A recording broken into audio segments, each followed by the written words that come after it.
I bought the small farm in the early fall of 1994.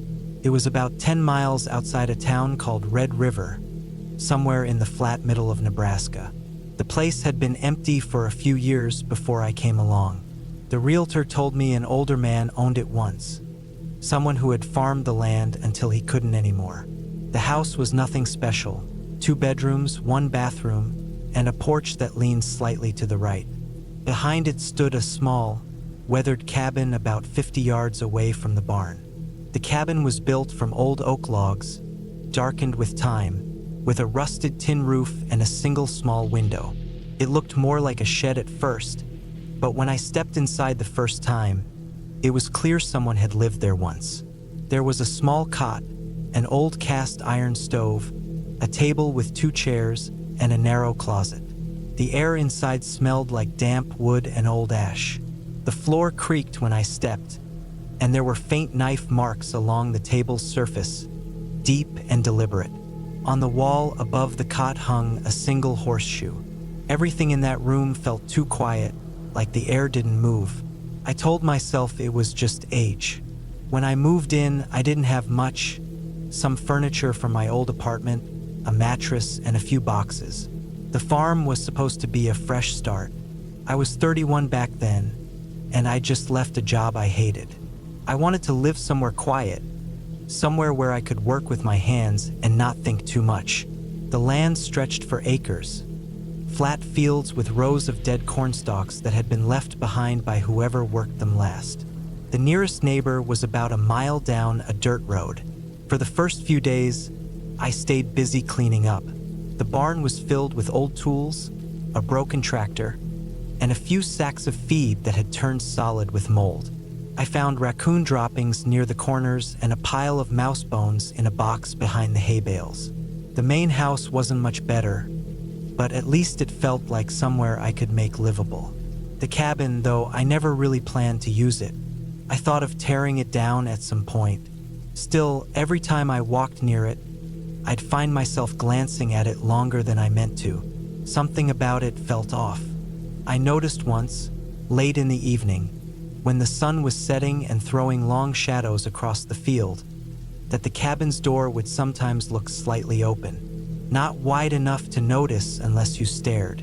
I kept thinking maybe wind, or maybe I didn't latch it properly that first day, but I remember closing it tight. By the second week, I started hearing noises at night. At first, it was just the usual rural sounds: wind through dry grass, coyotes somewhere far away. Then came sharper sounds, like wood knocking or something heavy shifting outside. I would sit up in bed and listen, waiting for it to repeat. Sometimes it did. I kept a flashlight near my bed and started checking around the property after dark. Nothing ever seemed disturbed. The cabin always sat there, still and black, with that single window catching just enough moonlight to glint.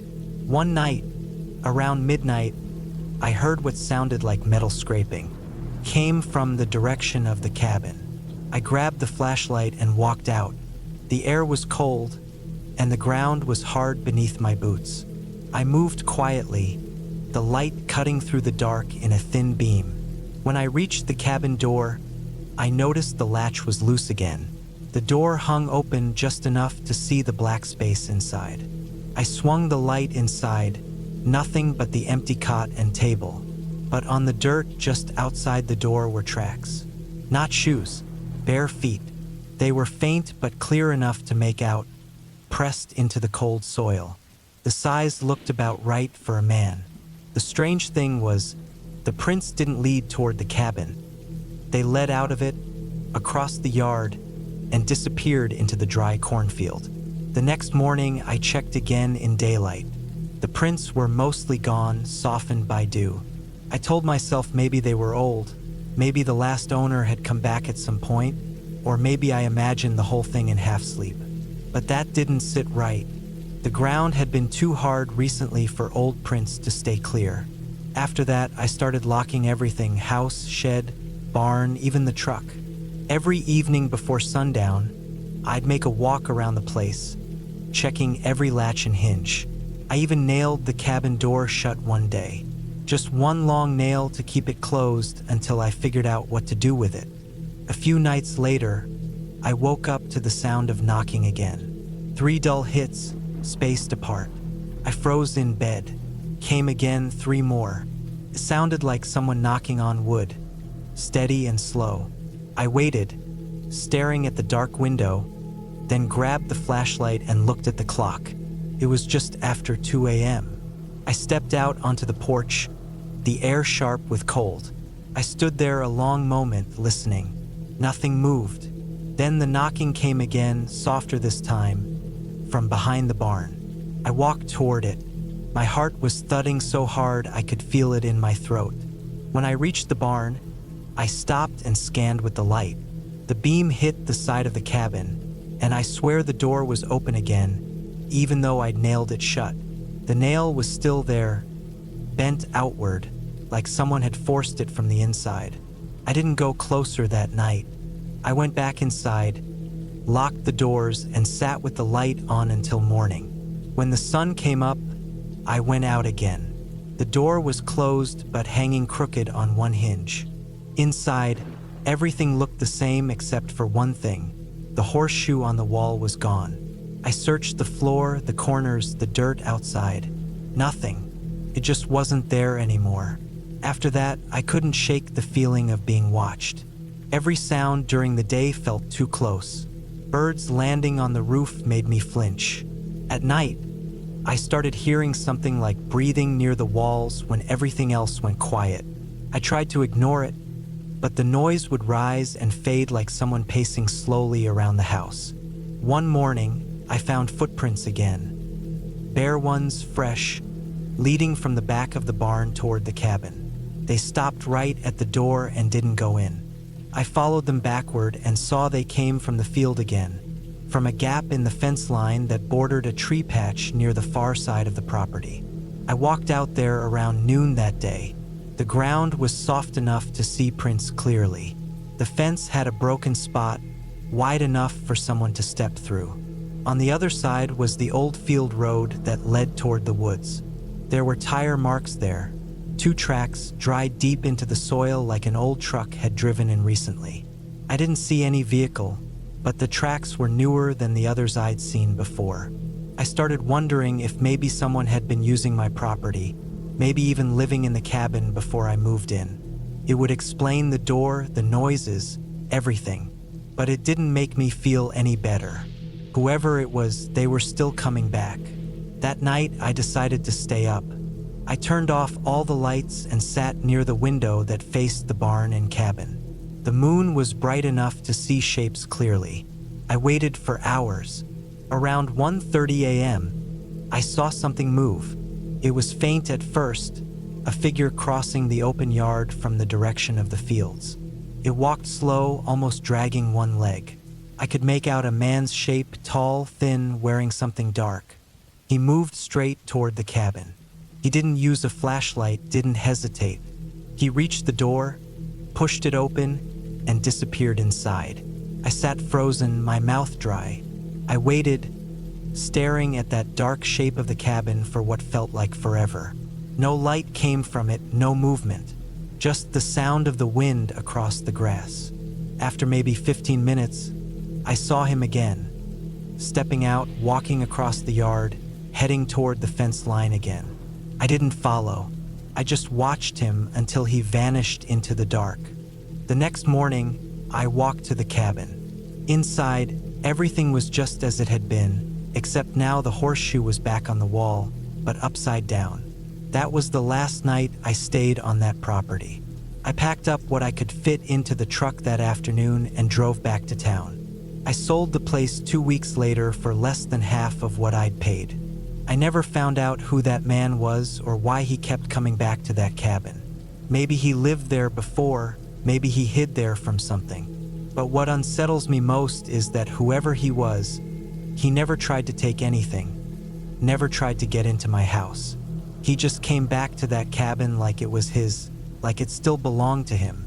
Sometimes, when I think about that night, I remember how he walked, slow, uneven, like his body wasn't right anymore. and I keep wondering what he did inside that cabin after the lights went out.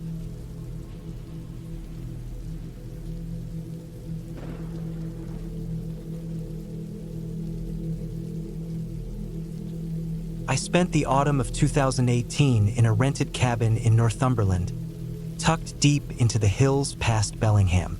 I had booked it through a small website that mostly listed rural stays. The pictures made it look peaceful. An old stone cabin with moss-covered walls, surrounded by woods that stretched for miles. I had been living in Manchester for too long, too crowded, too noisy. I needed quiet, and that place seemed perfect. It was cheap too, which should have been a warning sign, but I didn't think much of it back then. I arrived there in late October. The air was cold and the sky already gray by afternoon. The cabin was smaller than I expected. One room with a kitchen corner, a small bed, and a fireplace that hadn't been cleaned properly in months. The owner had left the keys under a loose rock beside the door, along with a note reminding me to keep the back door bolted at night. I thought it was just country caution, maybe about foxes or something, so I didn't pay much attention. The place was surrounded by thick woods, and the only path leading to it was an old gravel road that wound through farmland for nearly half an hour. The nearest village was about 4 miles away. I didn't mind. I had brought supplies for a week and planned to spend most of my time hiking and reading. The first 2 days were uneventful. The wind made the trees creak at night, and I'd wake up sometimes to the sound of branches scraping against the roof. I found a trail that led to an abandoned shepherd's hut a few miles north, and I walked there every afternoon. It was quiet, just the sound of my boots crunching on wet leaves and the occasional distant bleat of sheep. On the third evening, I noticed something strange. Around dusk, when I was returning from my walk, I saw someone standing near the edge of the woods behind the cabin. At first, I thought it was a local farmer, someone checking the land or collecting firewood. But as I got closer, I realized it was a woman. She was wearing a long coat, dark brown or maybe black, and her hair hung loosely over her face. She was standing completely still, facing the cabin, not moving even as I came up the path. I stopped for a second, thinking maybe she needed help. But when I blinked, she was gone. There was no sound of footsteps, no movement in the leaves. I looked around for a while but saw nothing. The woods were too dense to see far, so I assumed she had just walked off and I hadn't noticed. Still, it unsettled me a bit. I locked the doors that night, including the back one, for the first time. The next day, I decided to stay close to the cabin. The weather had turned worse anyway. It rained most of the morning, a steady cold drizzle that soaked the ground and fogged the windows.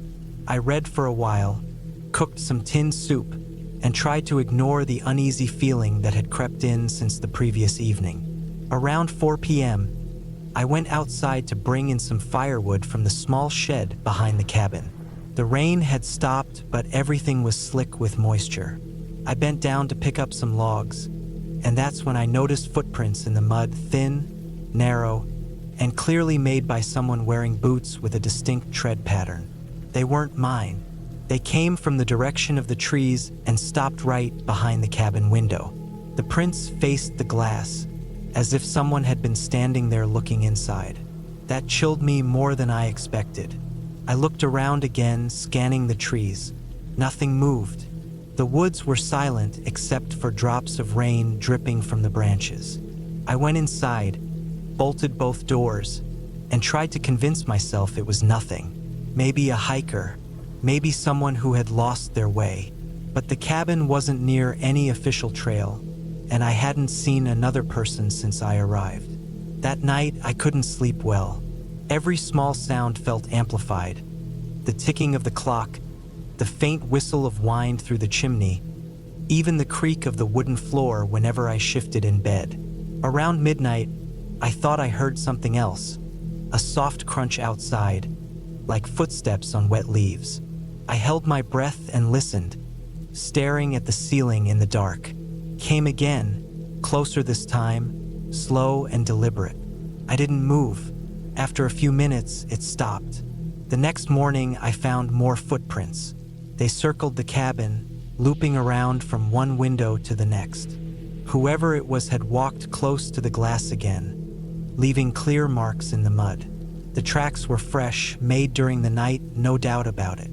I thought about leaving that day, but part of me didn't want to look foolish for being scared of what might just be some lost hiker. I decided to give it one more night. I kept the fire burning and placed a heavy chair under the front door handle before going to bed. Sometime in the early hours, I woke up to the faint creak of the back door. My stomach dropped. The wind wasn't strong enough to move it, and I had bolted it earlier. I stayed still, barely breathing. I could hear a slow, dragging sound on the wooden floor, just one short movement, then silence. I reached for the flashlight on the nightstand and turned it on. The door was slightly open, the bolt half turned. My heart was pounding so hard I could feel it in my throat. I grabbed the flashlight and crept toward the door, every step making the floorboards groan. When I shone the light through the opening, it caught a glimpse of something pale disappearing past the frame. I slammed the door shut, shoved the chair against it, and stood there for what felt like hours, listening for any sound. None came. When daylight came, I found a damp patch of mud on the floor by the door and a small torn piece of fabric stuck to the latch. It looked like part of an old coat sleeve. I packed my things that morning and decided I'd had enough. I didn't even finish my breakfast. As I loaded my bag into the car, I looked toward the Treeline one last time. That's when I saw her again. The same woman. She stood half-hidden behind a birch tree, her coat dark and heavy, her face obscured by hair. She wasn't looking at me this time, but at the cabin itself. I froze for a moment, then climbed into the car and started the engine. She didn't move as I drove away. About 2 miles down the road, I passed an old man walking a dog. He looked at my muddy car and probably noticed the panic in my face because he just nodded slowly, as if he already knew what I'd seen. When I got back to Manchester, I called the rental site to report it, but they told me the property had been removed from listings weeks before my stay. I sent them the confirmation email I had received. They said it must have been an outdated post, but no one had been managing that cabin for over a year. I looked it up later out of curiosity. There were some local news articles from 2017 about a missing woman from the area. The description matched what I saw: dark coat, long hair, mid-30s. She'd been last seen hiking near the same woods. They never found her. The police report said she might have been squatting in abandoned buildings before she disappeared completely. For weeks after that, I couldn't sleep properly. I kept seeing her face in the dark, though I never actually saw her face clearly that night. It was more the thought of her, standing there in the cold, looking into my window, maybe watching me sleep. I still wonder if she was living out there all that time, moving between old cabins, taking food or supplies when no one was around. Maybe she wasn't trying to scare me at all. Maybe she was just trying to survive. But I can't forget how quiet she was, how she could stand so still in the dark that I didn't even hear her breathe. When I think back now, the thing that unsettles me most isn't seeing her. It's realizing that she had been watching me long before I noticed her. The footprints proved that. She probably stood outside those windows every night, just a few inches of glass between us, while I slept inside, thinking I was alone.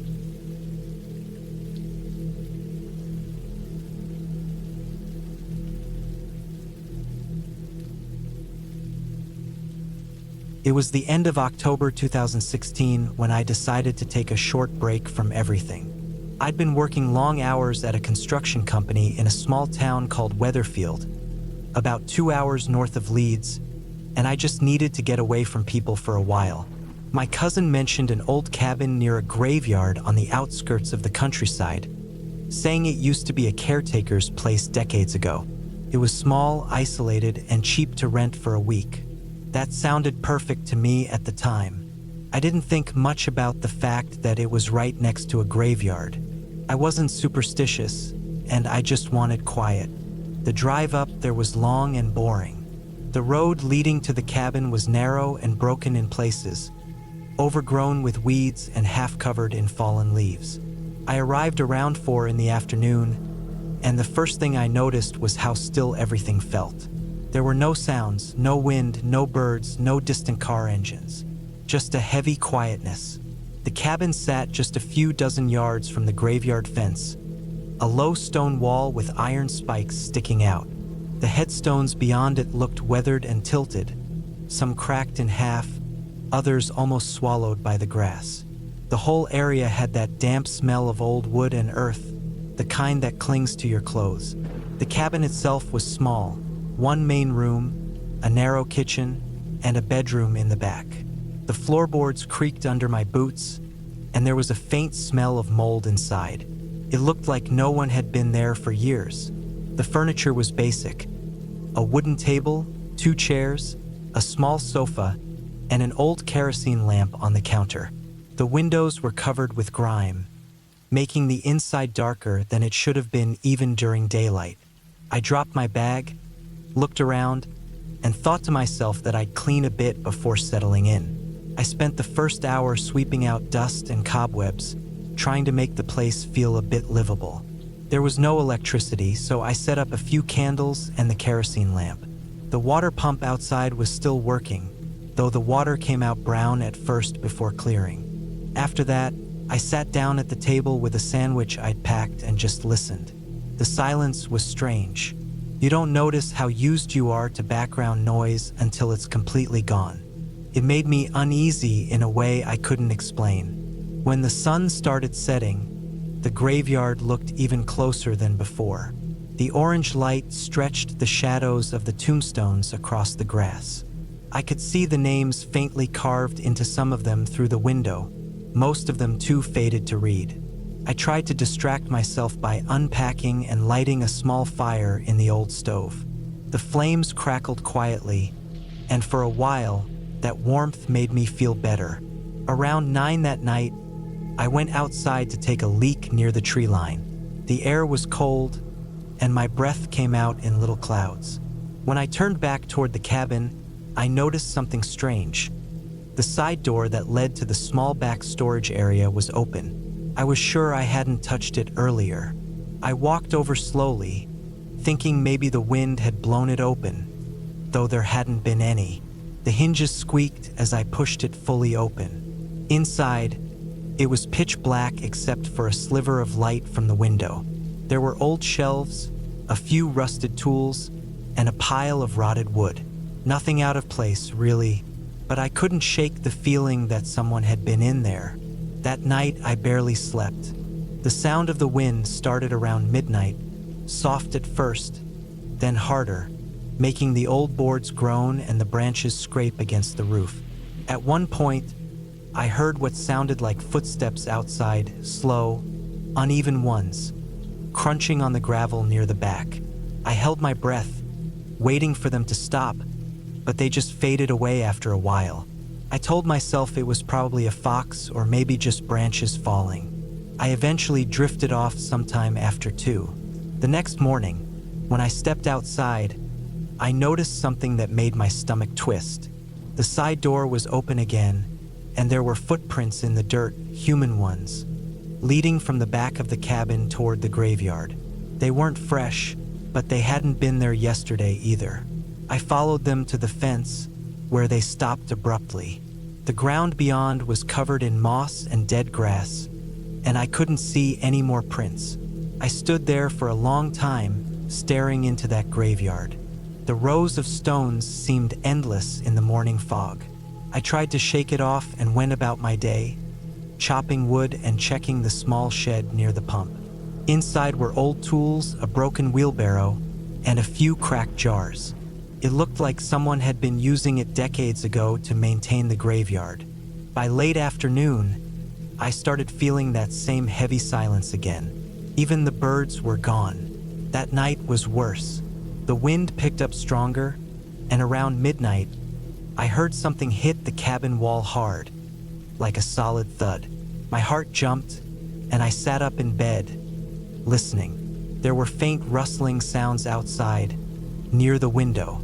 I wanted to believe it was an animal, but the way the sound moved didn't feel right. It circled the cabin slowly, stopping near the door, then moving again. I reached for my flashlight and pointed it through the window, but all I could see was the graveyard, pale and empty. I forced myself to stay calm, waiting until the sounds stopped. Eventually, they did. When morning came, I found something that chilled me. Near the door, there were scratches on the wood, deep, uneven ones, like someone had taken a metal object and dragged it down the surface. The prints in the dirt were clearer this time. They weren't just footsteps. They looked like someone had knelt there, close to the ground. By the fourth day, I was exhausted. I hadn't slept properly since arriving. My head felt heavy, and I was starting to regret coming at all. I packed my things halfway, thinking I'd leave the next day. Around dusk, I went outside for some air. The sky was cloudy and dim. That's when I noticed movement near the fence. A man, or what looked like one, crouched beside one of the gravestones.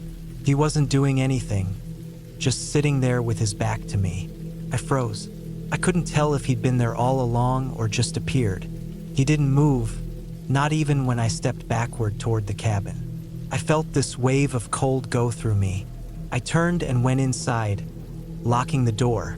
That night, it rained. The roof leaked in a few spots, and the sound of water dripping filled the room. Around 1 a.m, I heard knocking, slow, steady, on the back wall of the cabin. I didn't move. The knocking stopped, then started again, this time at the side wall. My throat went dry. It sounded deliberate, not like wind or branches. Then silence again. When daylight finally came, I went straight outside. The ground was soaked, muddy, and my boots sank into it. I went around to the back wall and saw what I dreaded. Muddy handprints streaked along the boards. They were small, maybe the size of a child's, smeared and uneven. That was it for me. I didn't care what the explanation was. I packed up everything, locked the cabin, and got in my car. As I drove away, I stopped once by the main road and looked back. The cabin was just barely visible through the trees, the graveyard behind it like a shadow in the fog. I never found out who or what had been there those nights. A week later, I looked it up out of curiosity. The place had been abandoned since 1998. The last caretaker was an old man who lived there alone until he went missing. They never found him, but some said they'd seen someone around the graveyard late at night, a figure that wandered between the stones, never leaving. I didn't care what the stories were. All I knew was that I had stayed there long enough to feel that something wasn't right. Not something supernatural, not a ghost, just something human, something wrong. And sometimes that's worse. Even now, when I think about that week, I can still picture the muddy handprints, the faint sound of those steps around the cabin, and the man crouched near the grave. I don't think I'll ever go near another graveyard again. Not because I'm scared of the dead, but because I'm scared of the living ones who linger too close to them.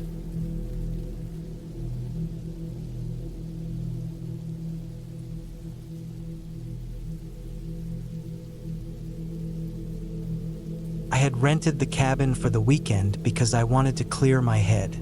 I'd been working too many hours, sleeping too little, and felt like I was starting to come apart. The listing said the cabin was in the northern part of Idaho, a few miles off a dirt road near Priest River. The pictures made it look peaceful. Tall pine trees, a quiet lake nearby, and a wooden porch that looked out toward the mountains. It looked like the kind of place where nothing could bother you.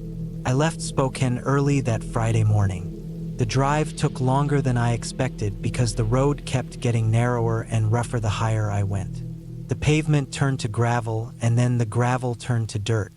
My phone signal dropped about halfway there, and from then on, it was just me, the road, and the sound of the tires crunching over rocks. The air felt cleaner the deeper I went into the woods. I rolled the window down and breathed it in. The cabin appeared suddenly through the trees, small, older than it looked in the photos, and sitting on uneven ground. The paint had peeled off the sides, leaving gray wood exposed. The front steps sagged a little, and the porch railing looked loose. I parked beside it and stepped out. It was quiet, except for a light breeze and the creak of the trees. Inside, it smelled like old pine and dust. The place was basic: one bedroom, a small kitchen, a table, and a wood stove in the corner. A few old tools hung on the wall: a rusty saw, a hatchet, and a coiled-up rope.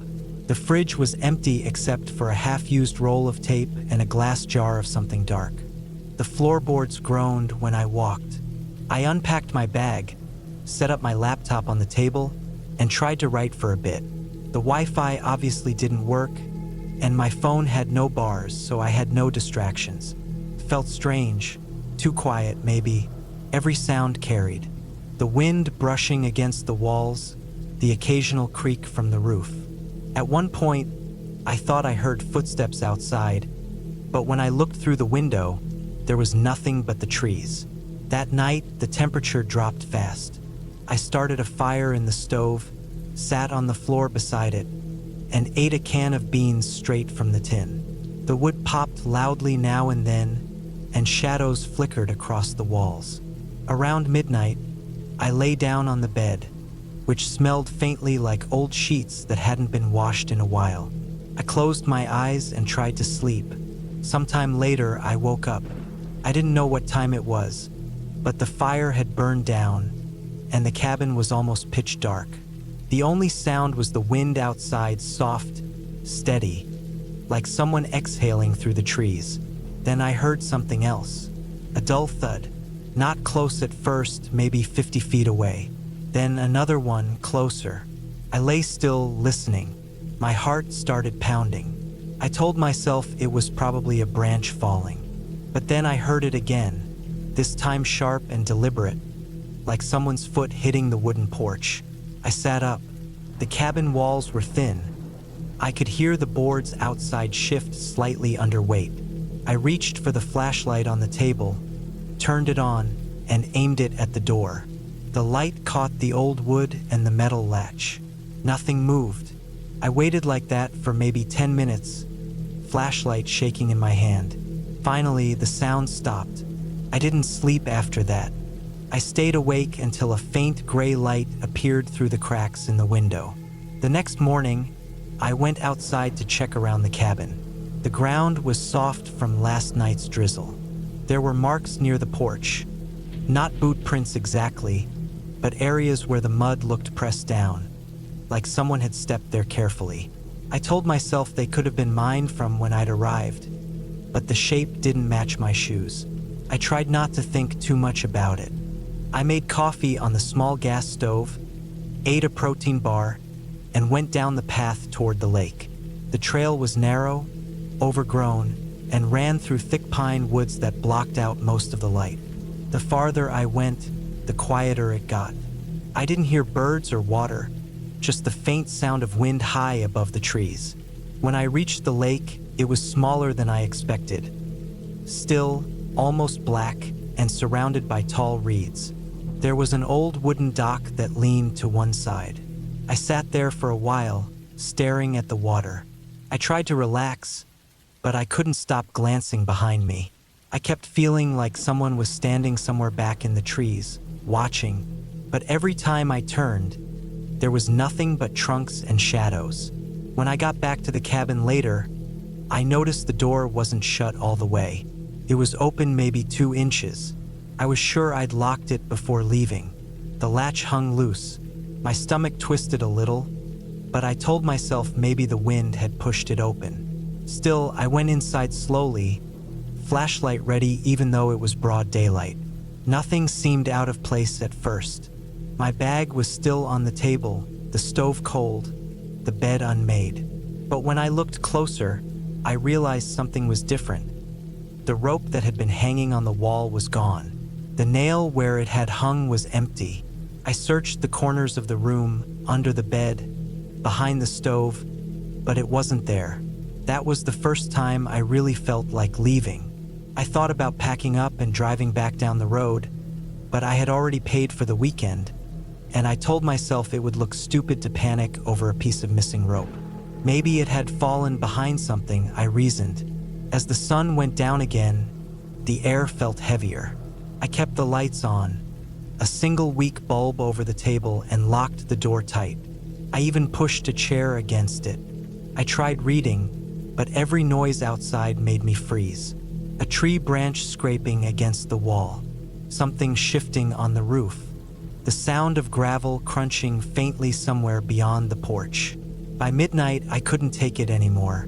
I sat there staring at the door, feeling this strange pressure in my chest, like waiting for something to happen. Then, faintly, I heard it again, the same careful footsteps, moving around the cabin. Not fast, just slow and steady, circling. I turned off the light so I could hear better. The sound stopped for a few seconds, then came again, closer this time, right outside the wall behind me. I held my breath. There was no mistaking it now. Someone was out there. I didn't move for a long time. My hand was shaking so badly that the flashlight slipped from my grip and rolled under the table. I just sat there, waiting. I heard the soft creak of wood again, the porch boards giving under weight. Then nothing. Total silence. After maybe half an hour, I worked up the nerve to look through the window. The yard was empty, just trees swaying in the wind. No movement, no light. I stood there for a minute, staring, then backed away and decided to stay up until morning. When dawn came, I packed everything as fast as I could. I didn't care about breakfast or coffee. I just wanted to leave. As I stepped outside, I noticed something hanging from the porch railing. It was the missing rope, tied into a noose. It hung perfectly centered, swaying slightly in the breeze. The knot looked fresh, the fibers clean and new, not dusty like before. That's when I realized someone had definitely been here. I didn't look around. I just threw my bag into the car, got in, and started the engine. The tires spun in the soft dirt before catching, and I drove down that road faster than I probably should have. I didn't stop until I reached the main highway nearly an hour later. When I finally had cell service again, I pulled over and called the rental company. They said the cabin wasn't even listed anymore. It had been taken off their site months ago. The woman I spoke to said it wasn't one of their active properties and hadn't been rented to anyone recently. I didn't go back to check. I didn't want to know who or what had been staying there with me. For a long time after that, I had dreams about that place. The soft footsteps, the rope swaying in the wind, the feeling of being watched from the dark. Even now, years later, I can still picture the way that cabin looked when I first saw it, quiet, empty, and peaceful, before I realized that sometimes a place can look completely still on the outside and yet be full of something you can't see, something waiting just beyond the edge of light. I never went camping alone again.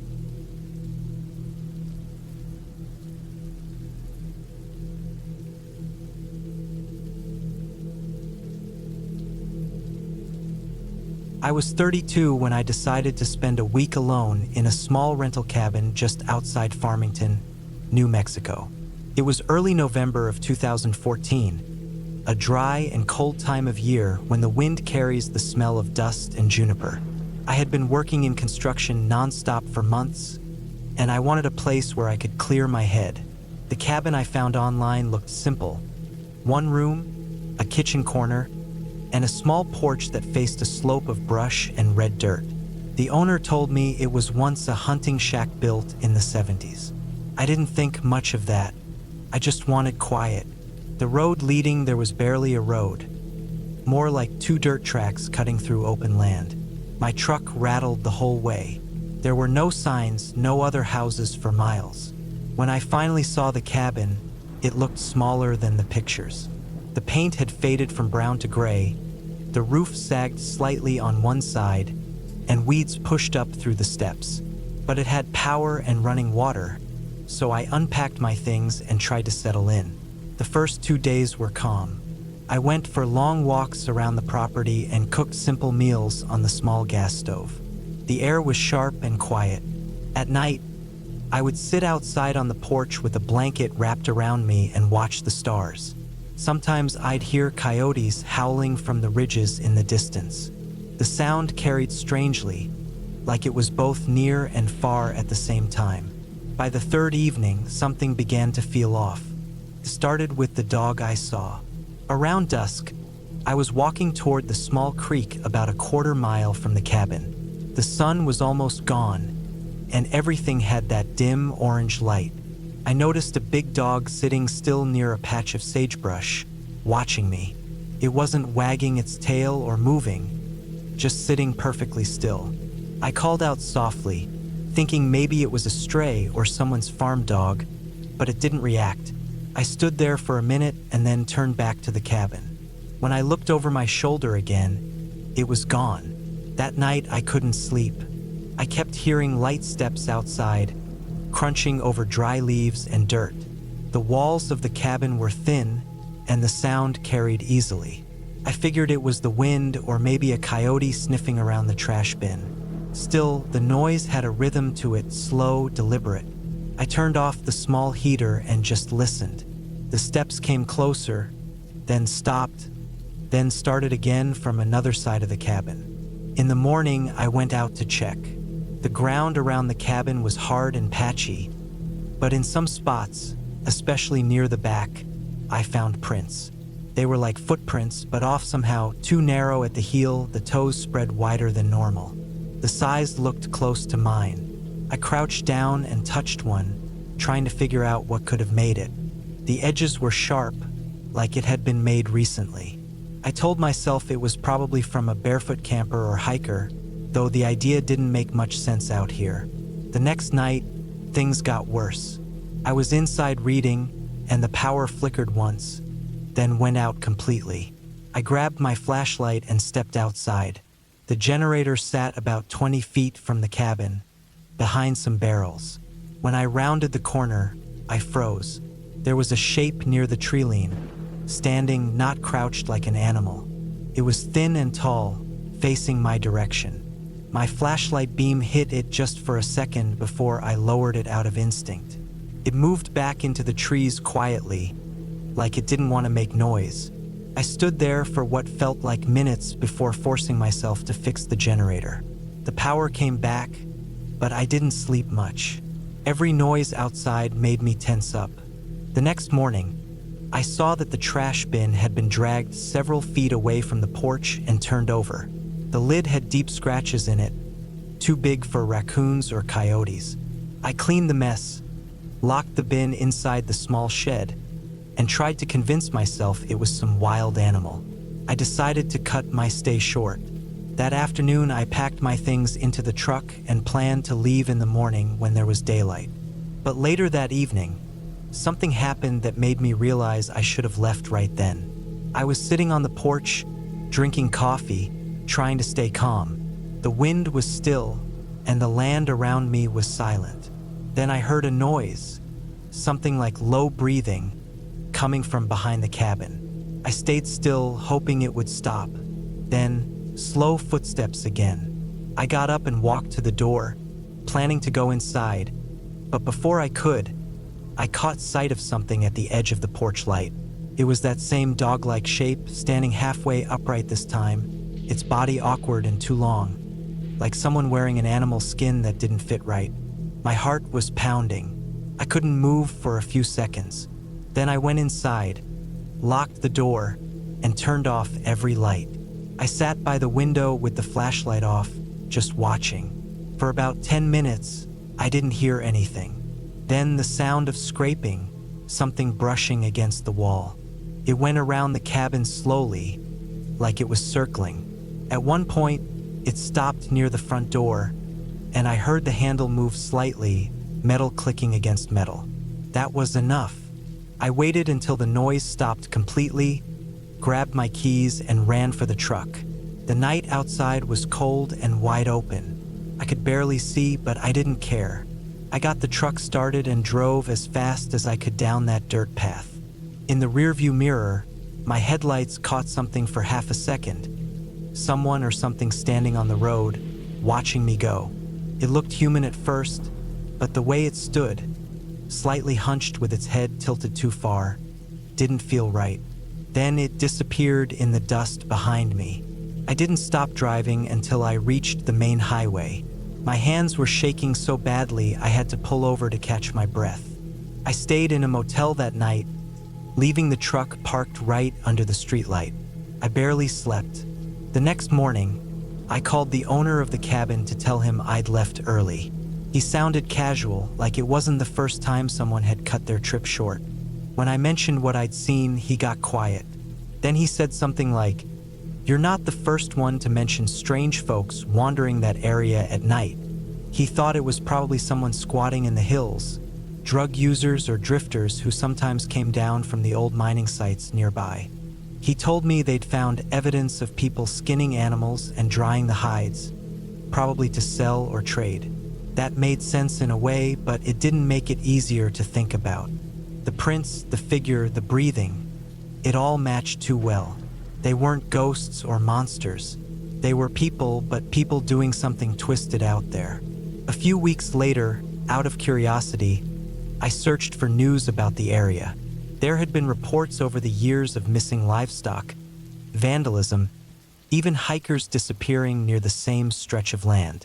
Locals called them skinwalkers, using the old Navajo stories as explanation. But the more I read, the clearer it seemed that these weren't creatures. They were real people who had learned to use fear as a weapon, moving like animals, wearing hides, and taking advantage of how isolated the land was. It's been more than 10 years since that trip, and I still remember the way that figure moved, the way the handle on the door shook like someone testing it. Sometimes at night, when the wind hits my window just right, I think of that cabin and the silence around it. What scared me most wasn't the idea of a monster. It was realizing how easily a person can become something you can't recognize anymore, how far someone can go when there's no one around to stop them. I never went back to that part of New Mexico. The cabin's still listed online sometimes. Same pictures, same description. But when I see the photo of that porch at dusk, I can almost feel the cold air again, the sound of slow footsteps on dirt, and I know exactly why I'll never return.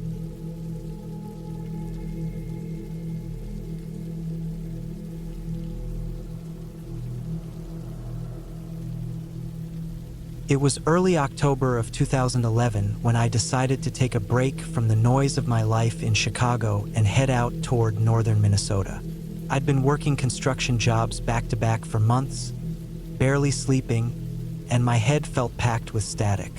A coworker mentioned his uncle's old cabin sitting empty near a lake surrounded by pine woods. He said the place was rough but quiet, the kind of spot where no one would bother me.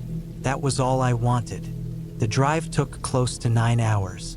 By the time I reached the dirt road leading toward the cabin, the sun was already dipping behind the trees. The road was narrow and uneven, with patches of soft mud from a recent rain. My truck bounced so much that the cooler in the back rattled like loose metal. On both sides of the road, the trees were so thick that it felt like I was driving through a tunnel. I remember rolling the window down, smelling the wet pine and cold air, and feeling that strange mixture of calm and unease that always comes from being completely alone in the woods. The cabin appeared suddenly at the end of the path, a squat, square building made of dark logs, with a sagging roof and a porch that leaned slightly to one side. The windows were small, the kind you'd find on hunting shacks. The lake was about 100 yards away, down a small slope, surrounded by reeds and half-fallen trees. The whole scene looked like something out of a forgotten photograph. Inside, the cabin was simple. One main room with a small kitchen counter, a wood stove, and a narrow bed pushed against the wall. The floorboards creaked under my boots. There was a faint smell of mildew mixed with old smoke, like the place had soaked up every winter it had survived. I unpacked my cooler, set up a lantern, and checked around for anything that needed fixing. The roof leaked a little near the back, but nothing major. The first night passed quietly. I fell asleep to the sound of wind moving through the trees and the occasional plop of something dropping into the lake. But around 3 a.m., I woke up to a noise outside.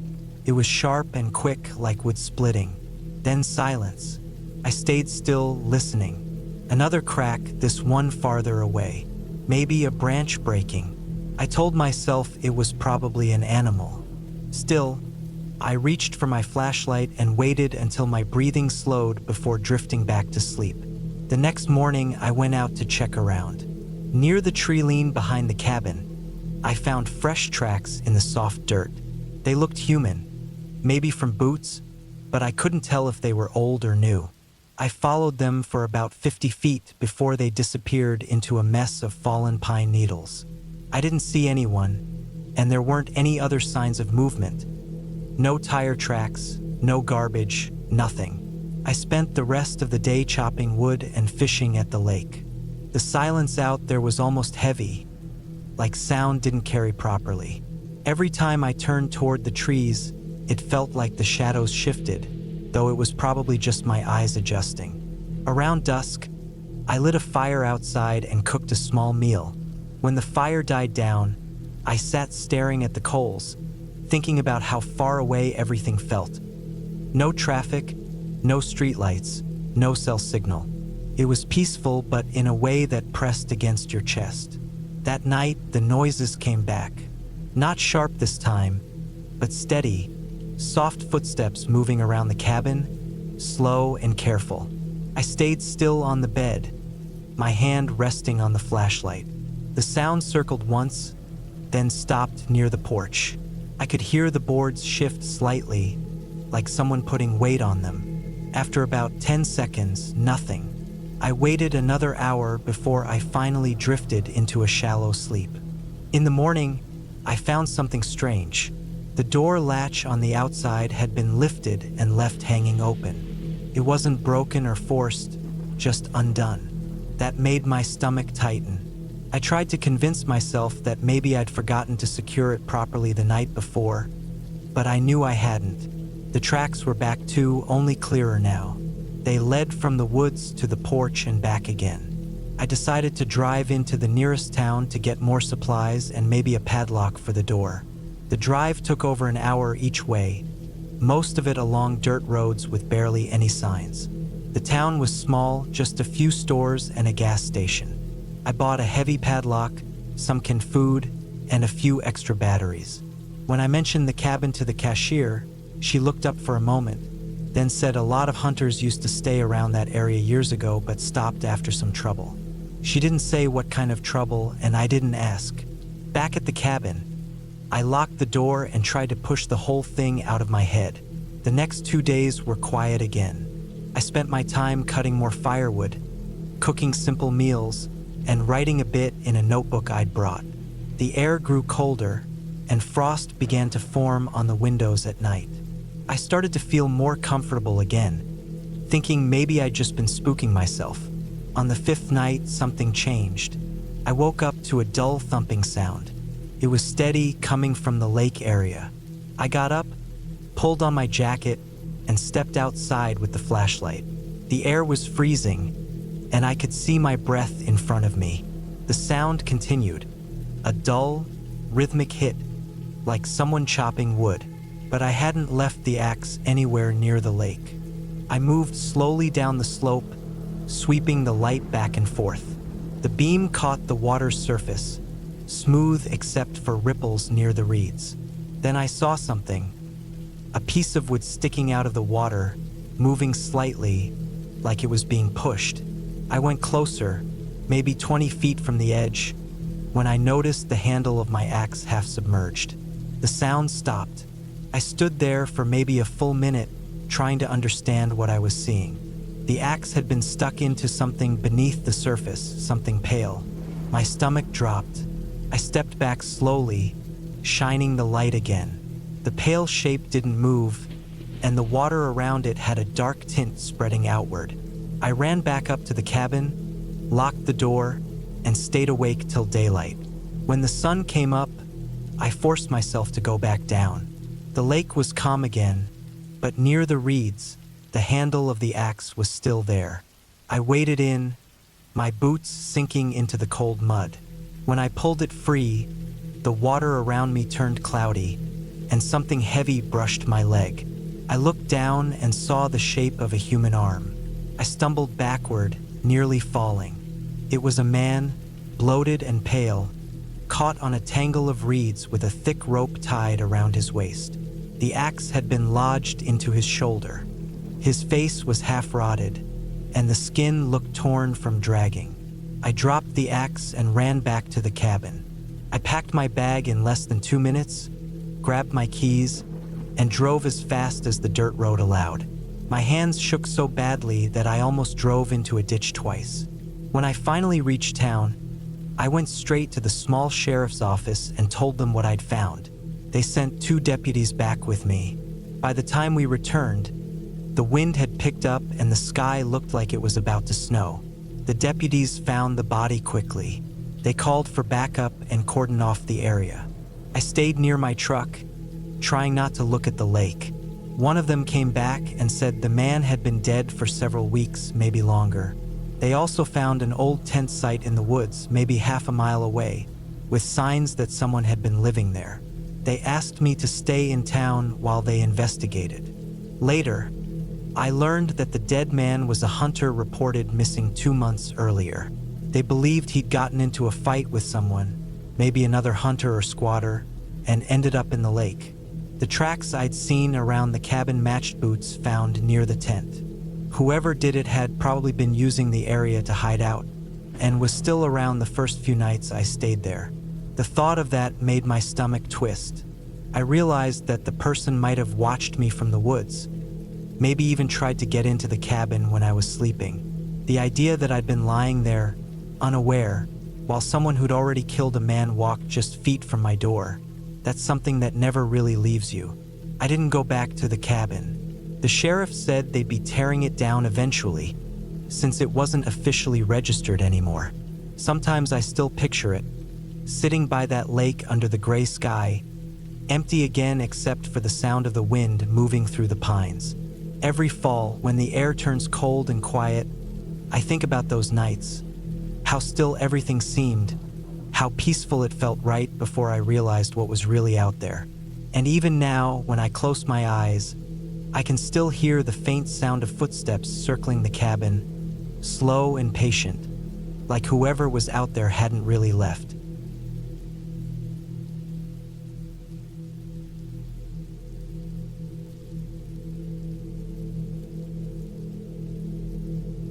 I had rented a small cabin deep in northern Montana for a few weeks in October. It was supposed to be a quiet break from work. No phone calls, no people, no noise.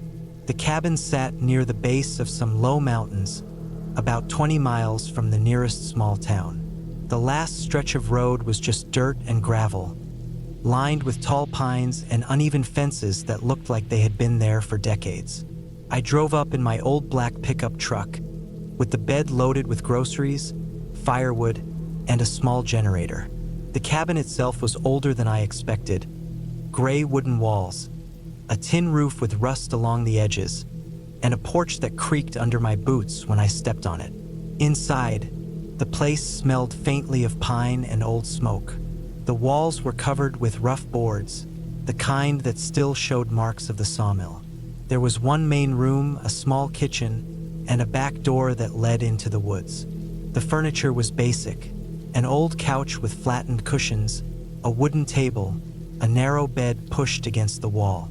The air was cool, and when I opened the windows, I could hear nothing but wind pushing through the trees.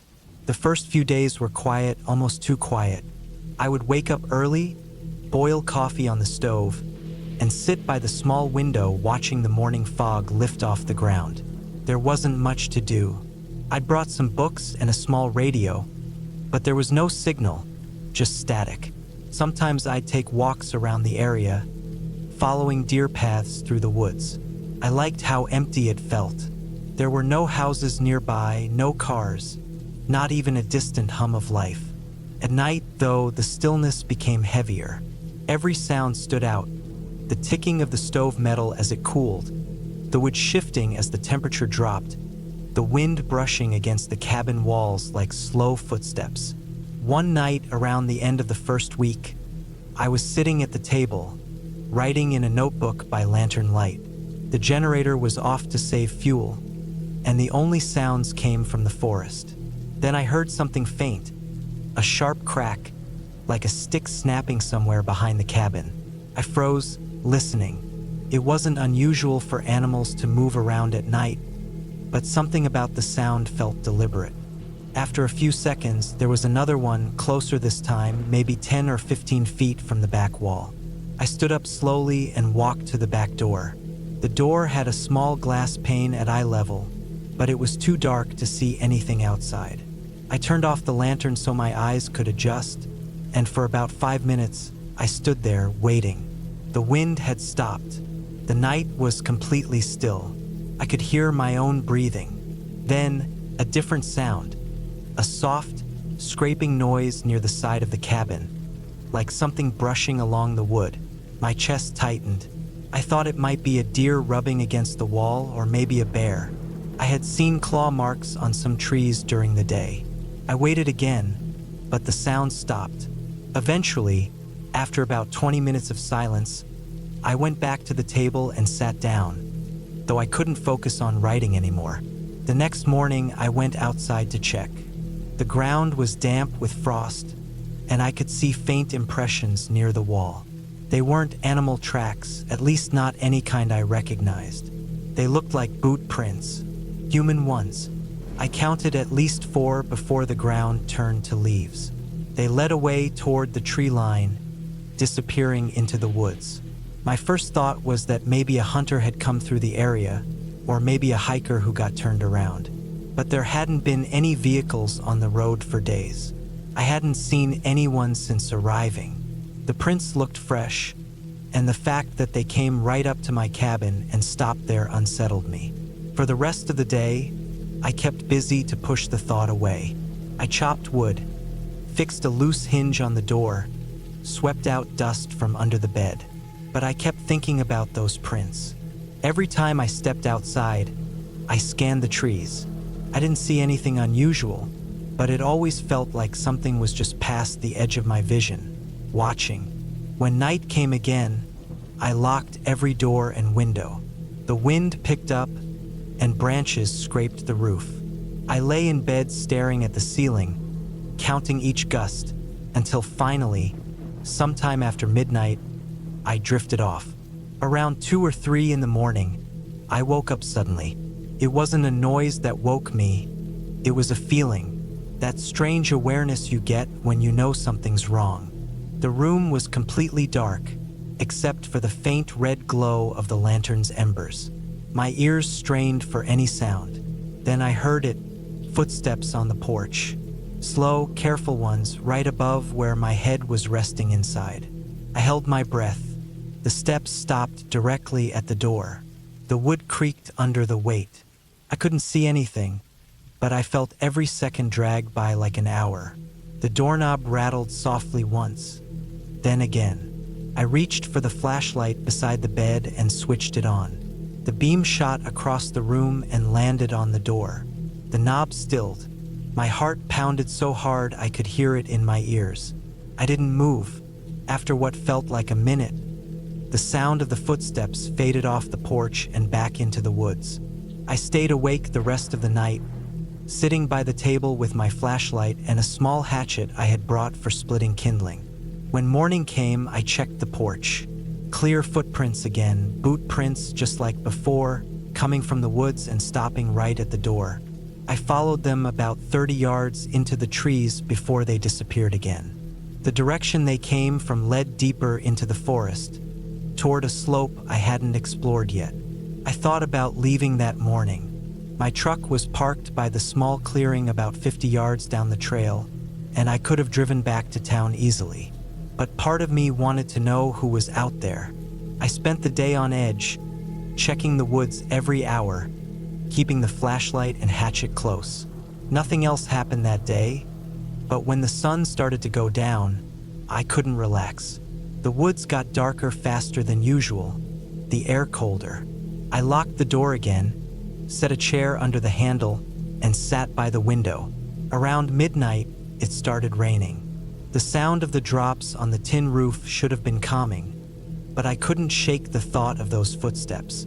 I kept the lantern low and tried to stay awake, but I must have dozed off because the next thing I remember was hearing something loud. A sharp bang, metal on metal. I jumped up, heart racing. Came from outside near the truck. I ran to the window and shined my light out. Through the rain, I could barely see, but the driver's side door of the truck was open. I knew I had locked it. I didn't go outside. I stayed inside until morning, gripping the hatchet and staring at the door. When daylight finally came, I went out to check. The truck door was open, and everything inside had been gone through. The glove box was hanging open, papers scattered on the seat. My spare keys were gone. My small camping knife too. The tracks around the truck were clear. Boots again, heavier now, deeper in the mud. Whoever it was had spent time there.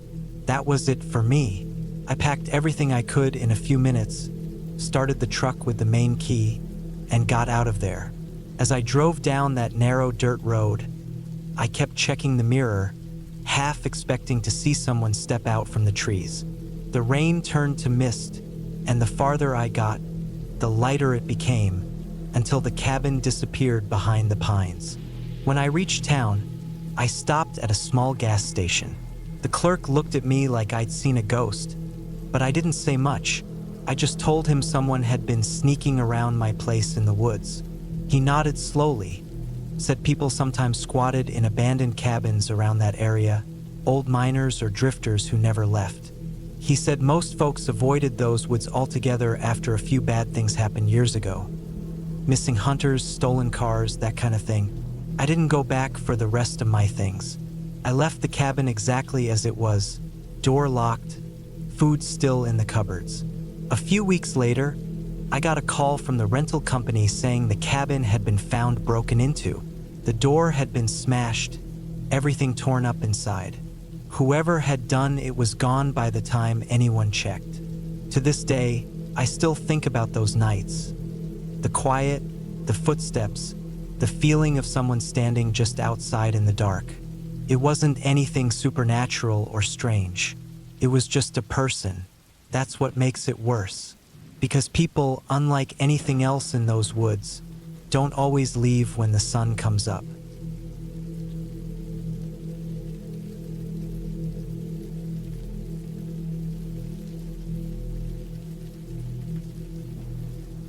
It was early November, cold enough that the mornings started with frost on the ground and the air had that sharp, biting feel to it. I had been working as a patrol officer for nearly 9 years by then, stationed in a small town near the edge of northern Montana. The area was mostly forest and mountain range, quiet and still, the kind of place where most of our calls were about lost hikers, drunk hunters, or people running into deer on the road. Nothing ever really big happened there. That's probably why this call stood out so much. It came in around 5:40 in the morning. A report from a hunter who said he saw what looked like a person lying near an old cabin deep in the woods. He wasn't sure if the person was sleeping, hurt, or dead. He gave rough coordinates and said he didn't stick around because it gave him a bad feeling. I remember thinking it was probably just some drunk who wandered too far from his campsite. Still, policy said we had to check it out. I left the station before sunrise. The sky was pale gray and my breath fogged up the air as I loaded my gear. My partner was off duty, so I went alone. The drive out was long and silent, 20 miles of dirt road, then another 5 through unmarked forest trails. The tires of the cruiser crunched over frozen mud and fallen branches. I had the heater turned up full, but it barely made a difference. My dog, Boone, a black and tan German Shepherd I'd had since my first year on the force, sat quietly in the back seat, alert as always. The cabin was one I had seen before, or at least I thought I had. It was one of those old, forgotten hunting shacks scattered around the woods, built decades ago and left to rot. Most were half collapsed or stripped down to their frames. but this one looked surprisingly intact when I found it. Gray wood, warp siding, the kind of structure that looked like it could still stand another few winters before finally giving up. I parked about 50 yards away and got out, my boots crunching against the frost. The woods were dead quiet except for a few birds in the distance. Boone hopped out beside me, sniffing the air, his tail low and stiff. I didn't like that. He was usually calm, but now he seemed uneasy, his nose twitching in short, sharp bursts. I walked toward the cabin slowly, flashlight in one hand, my other resting on the grip of my sidearm. The air smelled faintly of something metallic. Faint, but enough to catch. I remember feeling my chest tighten a little. The front steps creaked when I climbed them, and the door, slightly open, swung a few inches with the push of my boot. Inside, it was dark and cold. The windows were covered with thick grime, letting in only dull slivers of morning light. The smell was stronger inside, a heavy, rotten odor mixed with damp wood. Boone stopped in the doorway, his ears up and body tense. I shone my flashlight across the room. There was an old table, a few broken chairs, and a pile of firewood beside a rusted stove. The walls were lined with shelves holding empty bottles and tools coated in dust. At first glance, nothing seemed too out of place. Then I saw the boots. They were just barely visible near the far wall, the soles sticking out from behind an overturned chair. I moved closer, the smell getting worse with every step. My light caught the rest of him. A man, face down, wearing a torn jacket, jeans, and one boot missing. His body was stiff and pale, and there were dark stains all around him, soaked deep into the wood. I took a slow breath and crouched down beside him. His skin was cold, waxy. The side of his face that was visible was bluish-gray. His hair matted and frozen to the floor. There was a gun near his right hand, an old revolver rusted in spots. From the angle, it looked like it had slipped from his grip after he fell. I checked for ID but didn't find a wallet. His jacket had deep tears around the stomach area, like he'd been caught on something, but the bloodstains told me it wasn't an accident. Boone growled softly from the doorway, a low, warning sound that made the hairs on my neck rise. There was a small table near the window with a notebook on it, pages yellowed and curled from moisture. I flipped it open with my glove and saw a few shaky lines written in pencil. It wasn't much, just short notes about hunting trips, weather, and then one that caught my eye. Someone keeps coming around at night. Don't know who. The next few pages were blank. Outside, the wind had picked up, rattling the boards on the cabin's siding. I stood up and looked around more carefully. The place was a mess. Food cans, broken glass, muddy footprints near the back door. I followed them out. Behind the cabin, the ground sloped into a narrow clearing. The footprints led a few yards out before disappearing into frozen mud and leaves.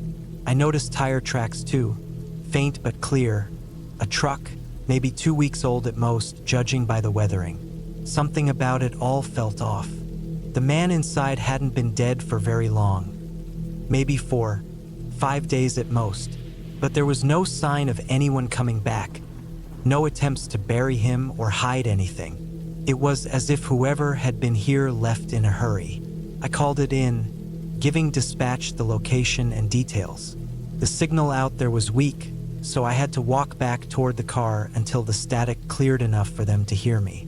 Boone stayed close, his head turning every few seconds toward the tree line, like he was listening to something I couldn't hear.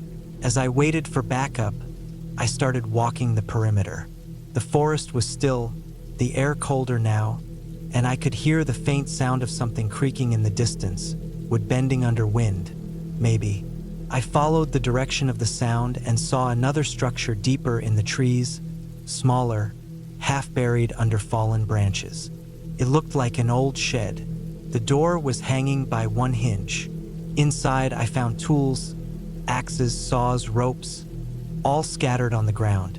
One wall had deep scratch marks on it, like someone had dragged something heavy across the wood. There were blood stains too, darker, older than the ones in the cabin. I remember feeling a deep unease settle in my stomach. Whoever had done this hadn't just killed that man. They'd used this shed for something before, maybe field dressing an animal or worse.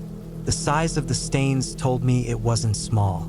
I heard Boone bark sharply then, back toward the cabin. I rushed out, my hand going to my gun again. When I got back, he was standing near the front steps, growling at the woods behind the cabin. I didn't see anything, just a thick wall of trees swaying slightly in the wind. But his posture told me there had been movement. Backup arrived about 40 minutes later, 2 deputies and a coroner's van. We sealed off the area, took photos, and did a full sweep. They later identified the body as a man named Charles Henley, age 43, a hunter who'd gone missing 2 weeks earlier. His truck was found 3 miles away, abandoned off an old logging road. The coroner said he'd been shot once in the chest at close range. The wound pattern didn't match a self-inflicted shot. The revolver near his hand had no prints besides his own, wiped clean everywhere else. Whoever did it wanted it to look like suicide but didn't care enough to stage it well. They never found the person responsible. There were no fingerprints, no shell casings, nothing. The only clue was the tire tracks behind the cabin, which matched a make and model of a vehicle registered to another hunter who had gone missing a year before, never found. For weeks afterward, I kept thinking about that cabin. The smell of it, the way Boone reacted, the silence around the area. It didn't feel random. It felt like whoever did it had been out there before, maybe even lived there for a while. A month later, I went back alone, off duty. The crime scene tape had long been taken down, and snow had covered most of the ground. The cabin stood silent, half collapsed from a storm. I walked around it again, flashlight in hand. Boone stayed close to me, quiet but alert. When I reached the back, I saw something half buried under the snow. A piece of cloth, old and dark. Pulled it out. It was part of a jacket sleeve, torn, with what looked like dried blood near the cuff. I stared at it for a long time, then dropped it back into the snow. I realized then that some places never lose what happened there. The woods had gone quiet again, like the world had buried it just enough to move on. But every time I think about that cabin, the dead man, the marks on the shed, the missing people, it still feels unfinished. No ghosts, no mis. Just something human, cold, and real, the kind of thing that doesn't go away even after you close the case file.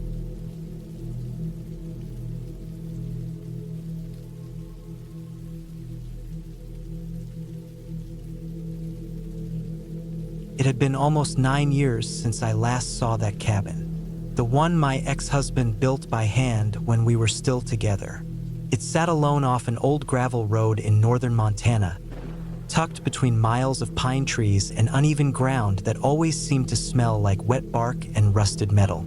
I never thought I'd drive past it again. But that late October afternoon, when the clouds hung low and the air carried that sharp smell of rain mixed with wood smoke, I found myself turning down that same narrow road I swore I'd never take again. I hadn't planned it. I'd been driving back from Kalispell after visiting a friend. My GPS had lost signal somewhere around the county line, and the only way I recognized was the back route that curved past the mountain base. I realized too late what road I was on. The same road that led straight past Daniel's old cabin. My hands tightened on the steering wheel, and for a second, I thought about turning around. But the thought of driving an extra 40 miles out of the way felt pointless. I told myself it was just a road, just a place I used to know. The dirt road was worse than I remembered. The rain earlier that morning had turned it into a long stretch of slippery mud and ruts. My tires threw wet gravel against the side of the car, and the wipers scraped against the windshield, trying to clear the streaks. I drove slower, my headlights cutting through the gray air. The forest looked darker than it used to, not because of the time of day, but because the trees seemed thicker, more overgrown, like no one had come through to cut them back in years. The cabin sat a few miles down, near the bottom of a small hill. When I saw the turnoff, that old wooden post we'd nailed a mailbox to, now split and leaning, my stomach dropped. The mailbox was gone, the post half swallowed by weeds. I didn't want to look, but I did. Through the gaps between the trees, I could make out the roofline, the dull brown shape still standing where it always had. The sight of it hit harder than I expected. That place had seen too much. Too many arguments, too much silence, and eventually, the end of everything. I slowed down without meaning to. I didn't stop right away. Just let the car crawl along the edge of the road until I was right across from the small clearing that led to the cabin. The rain had picked up again, soft at first, tapping against the windshield, then harder. The clearing was filled with tall grass now. The fire pit half collapsed. The woodpile rotted down to black stumps. But what caught my eye wasn't the decay. It was the light. There was light coming from inside the cabin. Not bright. More like a weak orange glow, like someone had lit a lantern or a candle. It flickered faintly through the cracks in the boards over the windows. I just sat there for a while, engine idling, rain blurring everything in front of me. It didn't make sense. Daniel had moved to Idaho years ago. He sold the land, or at least that's what I thought. I remembered him mentioning a buyer before we split for good. Maybe whoever bought it was living there now. But that didn't seem right either. The place looked too neglected. The roof sagged in the middle, the door looked warped, and the porch steps were missing half their planks. I couldn't see any sign of a car or truck. No tracks in the mud, no smoke coming from the chimney. I turned off the engine and just listened. The rain softened again, the kind of steady drizzle that muffles every sound. But underneath it, I swore I could hear something faint, a dull, slow tapping sound. I couldn't tell where it was coming from. Maybe the loose shutter, maybe water dripping from the gutter. I told myself it was just the wind or the rain, but I couldn't shake the feeling that it sounded too steady, too rhythmic. Curiosity got the better of me. I told myself I'd just take a quick look. Maybe someone was squatting there, or maybe it was just my imagination playing tricks with the light. I grabbed my flashlight from the glove box and stepped out. The cold hit instantly, sharp and damp. My boots sank into the mud with a soft sucking sound as I crossed the road. The grass in the clearing came up almost to my knees. It was full of burrs and wet seeds that stuck to my jeans. I could smell the wood rot and the wet soil, that heavy, earthy smell that clings to everything. As I got closer, the flickering light became clearer, definitely coming from inside. I stopped a few feet from the porch, trying to listen again. The tapping sound had stopped. Up close, the cabin looked even worse. The front door hung slightly open, tilted on one hinge. The windows were covered with rough plywood, nailed unevenly. The side of the cabin was streaked with dark stains, maybe from water leaks. The roof shingles were curling up at the edges. I angled my flashlight through the open door, shining the beam into the dark. The inside was empty at first glance. No furniture, no curtains, just the faint shape of the old wood stove in the corner and a few boxes near the back wall. But that light, that weak orange flicker, was coming from a single candle sitting on the counter. It was burned almost halfway down, wax running onto the wood. The air smelled like melted wax and damp wood. I didn't go all the way in, just stood in the doorway. The floor creaked under my boots. Everything felt wrong.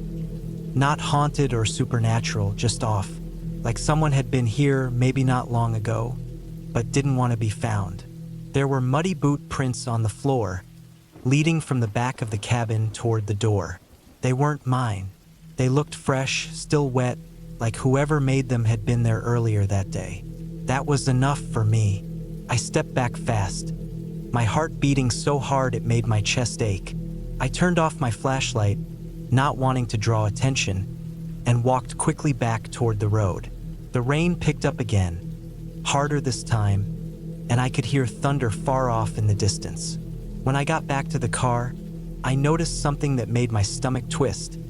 There were 2 deep boot prints in the mud near the driver's side door. I hadn't seen them before. They didn't look like mine either, too big, too wide apart. For a second, I just stood there, breathing hard, trying to make sense of it. Maybe they'd been there already. Maybe I just hadn't noticed. I got in the car and locked the doors, trying not to look back. My hands shook when I started the engine. The headlights cut across the clearing one last time as I turned the wheel, and that's when I saw it. The cabin door was closed now. I didn't hear it move. I didn't see anyone, but it was shut tight. I drove away as fast as I could without sliding off the road. The rain blurred the world into streaks of gray and black. I didn't look in the mirrors. I just kept going until the road leveled out and I reached the main highway again. Only then did I pull over, just to breathe. By the time I got home that night, I felt drained. Not scared in the movie sense, just cold, uneasy, like I'd brushed against something that shouldn't have been there. I didn't tell anyone about it. I didn't call the sheriff or ask around about who owned that land now. I just left it alone. A few weeks later, I saw a small local news piece online. Something about an old cabin burning down in the hills near Flathead County. No one was hurt, but the fire spread fast enough that by the time anyone reached it, the place was gone. They said they didn't know what caused it. Maybe a candle, maybe squatters, maybe lightning. There was a blurry photo attached to the article, just a blackened frame and smoke rising through the trees. I stared at that picture longer than I should have. I couldn't shake the thought of that single candle, still burning in the middle of an empty cabin. I thought about the footprints, the closed door, the silence. Maybe it was all just timing. Maybe someone had come back after I left. I don't drive that road anymore. Even now, when I visit friends up north, I take the long route, the one that curves through the valley instead of the forest. Sometimes, when the air smells like rain and pine, I remember that night, not because of what I saw, but because of what I didn't.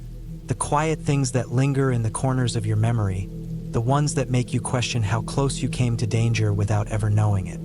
And sometimes, I still see it in my mind.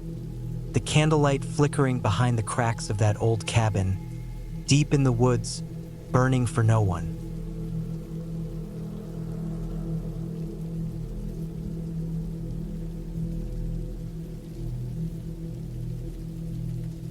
It was early November when I decided to take a short break from work and drive up north to a small cabin I rented near the edge of a forest in northern Idaho. I wanted quiet, space to think, and time with my dog, Max, a 3-year-old German Shepherd who never left my side. The cabin sat a few miles off a dirt road, surrounded by tall pine trees that blocked out most of the light. It was one of those places where, once night came, you could barely see your own hand in front of your face unless you had a flashlight. The place had no Wi-Fi, no signal, and no neighbors for at least a mile. I liked that at first. The cabin had a wood stove, a small kitchen, and a single bedroom that faced the forest. The porch creaked when you walked on it, and the whole structure had that smell of old pine and dust. I brought enough supplies for a week: canned food, water, batteries, a flashlight, and my camping knife. The first 2 days went by quietly. Max and I took long walks through the forest during the day. The air was cold, sharp, and smelled like wet soil and pine sap. I'd throw sticks, and he'd sprint after them until his paws were covered in mud. At night, I'd light a fire, cook a small meal, and read by lantern light. Max would sleep near the door, his head resting on his paws. On the 3rd night, it started raining. It wasn't a light drizzle. It was the kind of rain that hits the roof hard enough to drown out every other sound. The wind made the trees sway, and sometimes the branches would scrape against the cabin walls. I didn't think much of it, but Max did. Around midnight, he lifted his head, ears perked, and started to growl quietly.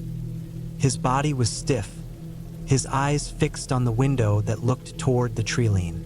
I turned off the lantern and listened. The rain made it almost impossible to hear anything else, but I could tell something had caught his attention. I walked to the window and looked out, but all I saw was blackness and the reflection of my own face. Max's growl deepened. Then he barked once, loud, sharp, and sudden, which made my heart jump. I stood still for a few seconds, waiting.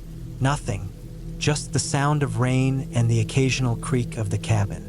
I told myself it was probably an animal, maybe a deer or a raccoon. After a few minutes, Max settled back down but didn't fall asleep. He kept facing the window, his breathing slow but alert. I left the lantern off and stayed awake longer than usual, just listening. The next morning, I went outside to look around. The ground was soaked, covered in small puddles.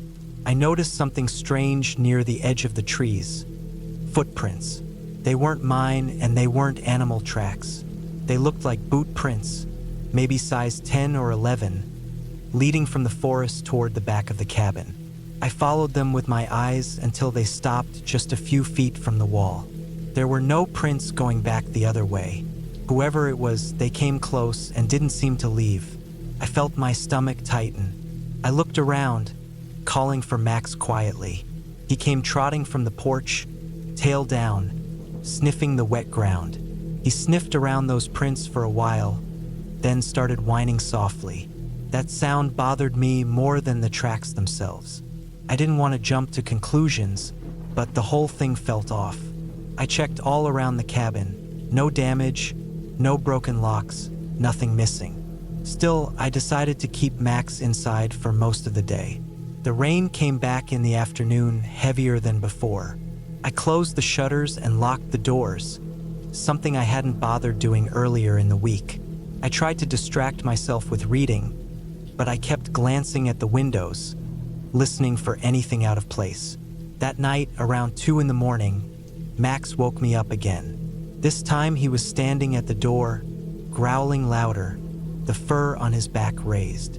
The storm had died down, so the cabin was quieter, and I could hear a faint sound outside, crunching. Slow, deliberate steps on wet gravel. My pulse started to race. I reached for the flashlight and pointed it at the window, but I didn't turn it on yet. I wanted to listen. The steps stopped. Everything went still. Max's tail was stiff, and he kept his eyes locked on the door. Then, a dull thud came from the side of the cabin. Not loud, but solid, like someone pressed their weight against the wall. I turned the flashlight on and shone it through the small window by the door. Nothing.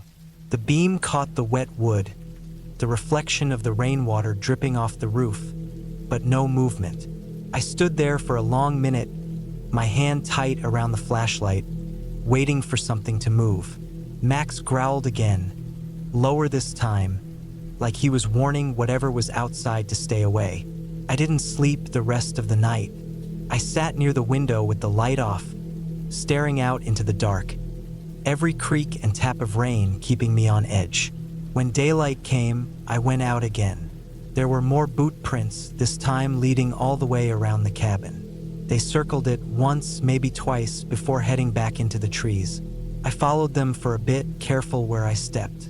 They went about 50 yards into the woods before fading into the wet leaves. Whoever it was, they'd been walking here during the night, watching. That realization made the air feel heavier. I went back inside, checked every door and window again, even though I knew they were fine. I didn't want to stay another night, but the nearest town was over an hour away, and the dirt road out was still a mess from the rain. So I decided to wait one more night and leave early in the morning. By evening, the sky turned gray again. The air was colder, the kind that sinks into your clothes and makes your fingers go numb. I set a small fire and sat by it with Max lying next to me. I kept the flashlight and my knife within reach. I didn't even turn the lantern on that night. I wanted to see outside clearly if anything moved. Sometime past midnight, Max started pacing. He went from the door to the window, back and forth, his nails clicking on the wood floor.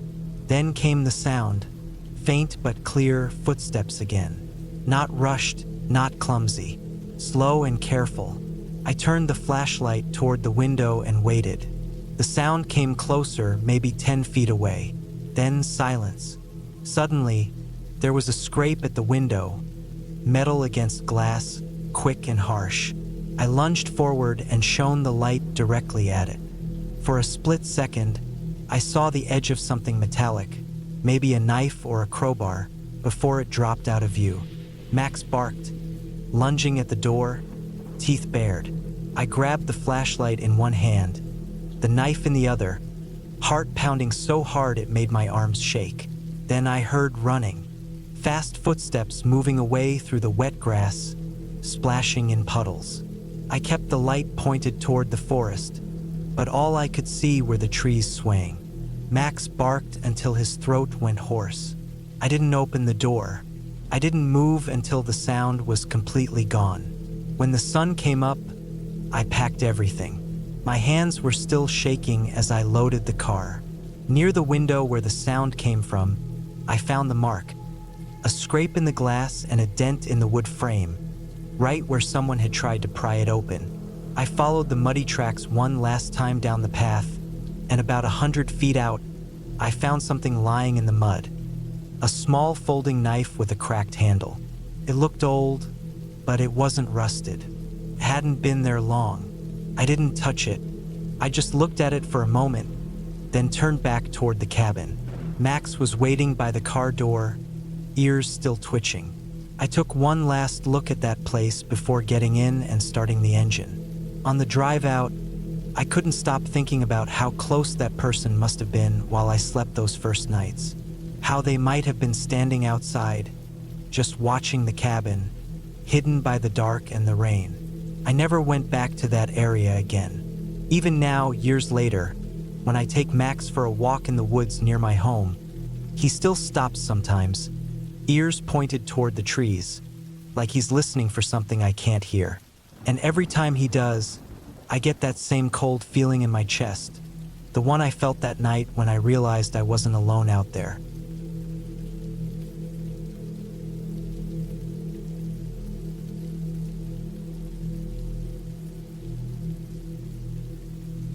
It was in late October of 1998 when I decided to build myself a small cabin out in the woods near a town called Coldridge, somewhere deep in northern Washington. I was 32 back then, working as a contractor, and I had grown tired of city noise, the constant traffic, and the faces that always looked half awake.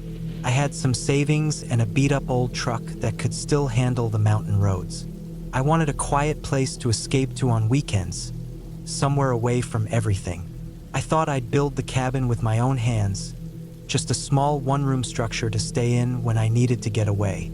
The area I picked was about 12 miles out from town, past a narrow gravel road that twisted through thick pine forests. It was isolated, the kind of place you wouldn't find unless you were looking for it. There was an old hunting trail that led down to a clearing near a creek. That's where I decided to build. The ground was uneven, soft in some places from years of rain runoff, but I managed to find a decent patch of solid dirt near a cluster of moss-covered rocks. The trees around it were tall and close together, blocking most of the sunlight. It always looked darker than it should have been, even during the day. I started building in early September. The first few weekends were calm, just me, my tools, and the sound of the wind moving through the pines. I worked slow, taking my time. I laid a basic foundation, framed the walls, and used salvaged wood from a torn-down shed near town. It wasn't fancy, but I didn't care. I wasn't building for comfort. I just wanted something I could call mine. The place started to take shape, piece by piece. Rough walls, a tin roof, a small window, and a front door made from 2 old panels I had bolted together. Felt good to see it come together. By mid-October, the weather started turning bad. The rain came more often, heavy and cold, sometimes lasting for days. The dirt roads would turn to mud, and the air felt like it carried the weight of winter in it.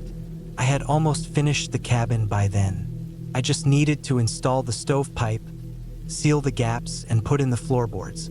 I didn't mind the weather much, though. I liked the sound of rain when I worked. It made the place feel even more quiet. But there was something about those woods that never sat right with me when it rained.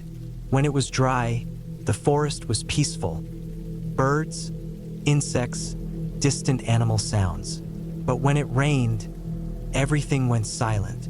No birds, no rustling, nothing. Just the sound of water hitting the roof and the distant creak of trees swaying under the wind. The air felt different too, colder, thicker, like it carried something unseen. I told myself it was just the isolation playing tricks on me, but there were times I'd stop working and just stand there, listening. It was a heavy silence, the kind that made your skin tighten without knowing why. One Friday evening, I drove up there after work. It was already raining by the time I left town. The clouds hung low, the kind that swallowed the tops of the trees and turned the world gray.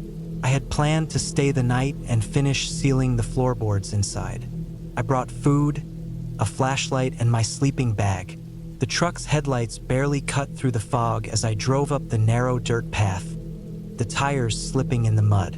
By the time I reached the clearing, it was close to 8 p.m., and the rain had turned heavy, coming down in sheets.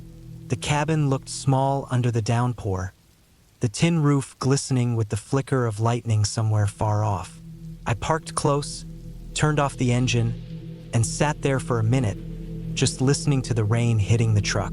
It was cold, the kind of cold that seeps into your hands even through gloves.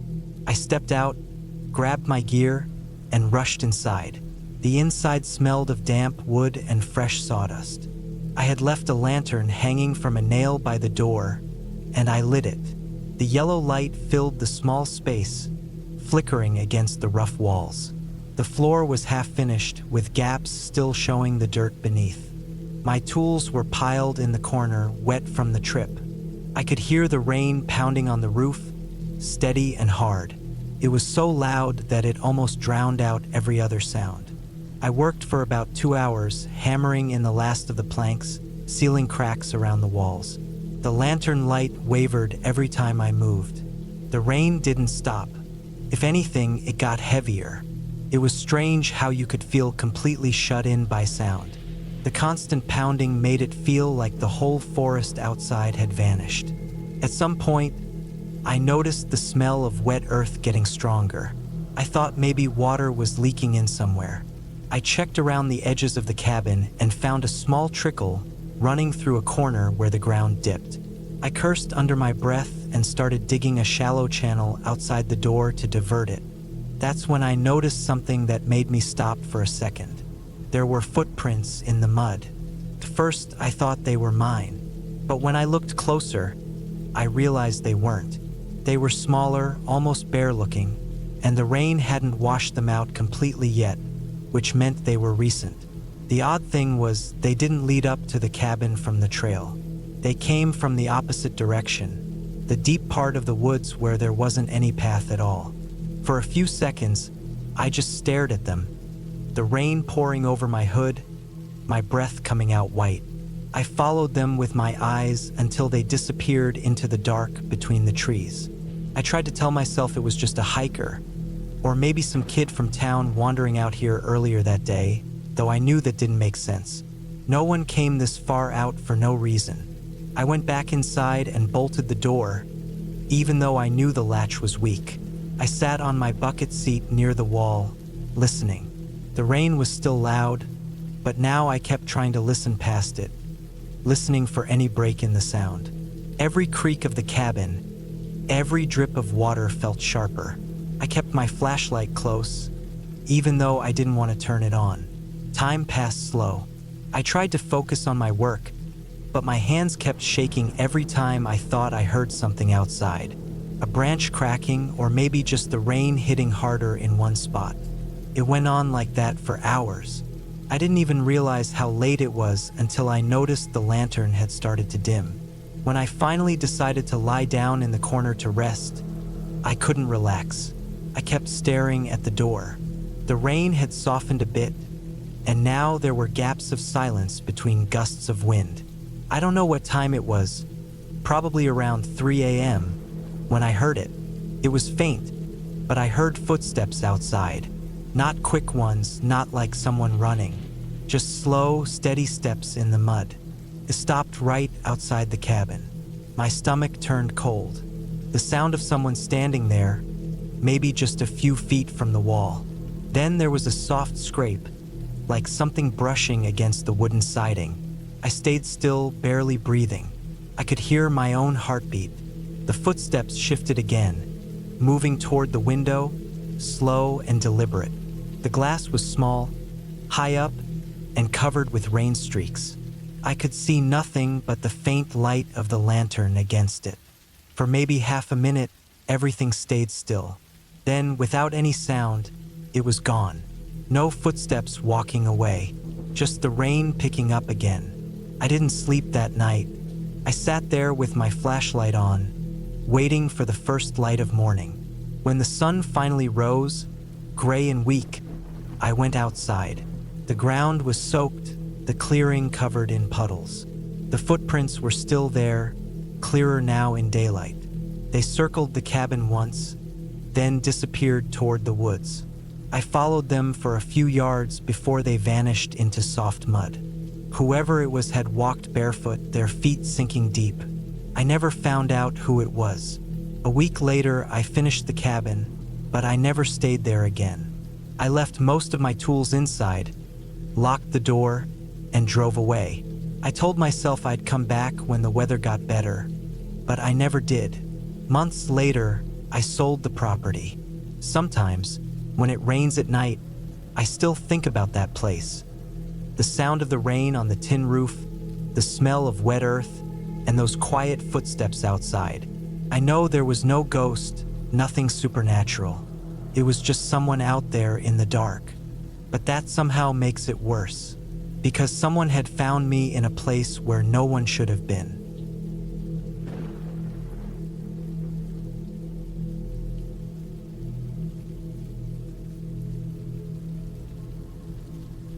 It was the fall of 1998 when I was assigned to a small ranger outpost deep inside the Klamath National Forest in Northern California. I was 29, still new to the ranger service, and eager to prove I could handle isolation and long shifts alone. The station was called Ridge Point Cabin, a one-room log cabin built back in the 50s, sitting about 6 miles from the nearest paved road. It was meant mostly for fire watch during dry months. But that fall, my task was to monitor illegal hunting activity and check trail conditions before the heavy rain season hit. I remember the first day vividly. The road leading to Ridge Point was rough, narrow dirt track, filled with ruts from years of neglect. My pickup bounced and slid the entire way. Tall pines closed in from both sides, so thick they nearly blocked out the sky. It felt like driving through a tunnel made of trees. When I finally reached the clearing, the cabin looked smaller than I expected. Just a single story with a rusted metal roof and a short antenna leaning to one side.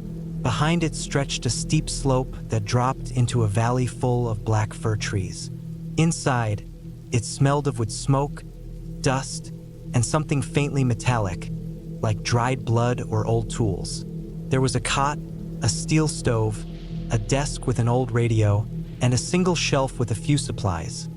Canned beans, matches, a lantern, and a logbook with water damage along the edges. The place hadn't been used in months. Spider webs filled the corners, and the floor creaked with every step. For the first few days, everything was routine. I spent the mornings hiking trails and marking fallen trees, afternoons checking the weather reports and maintaining the radio contact with the main ranger station about 30 miles south.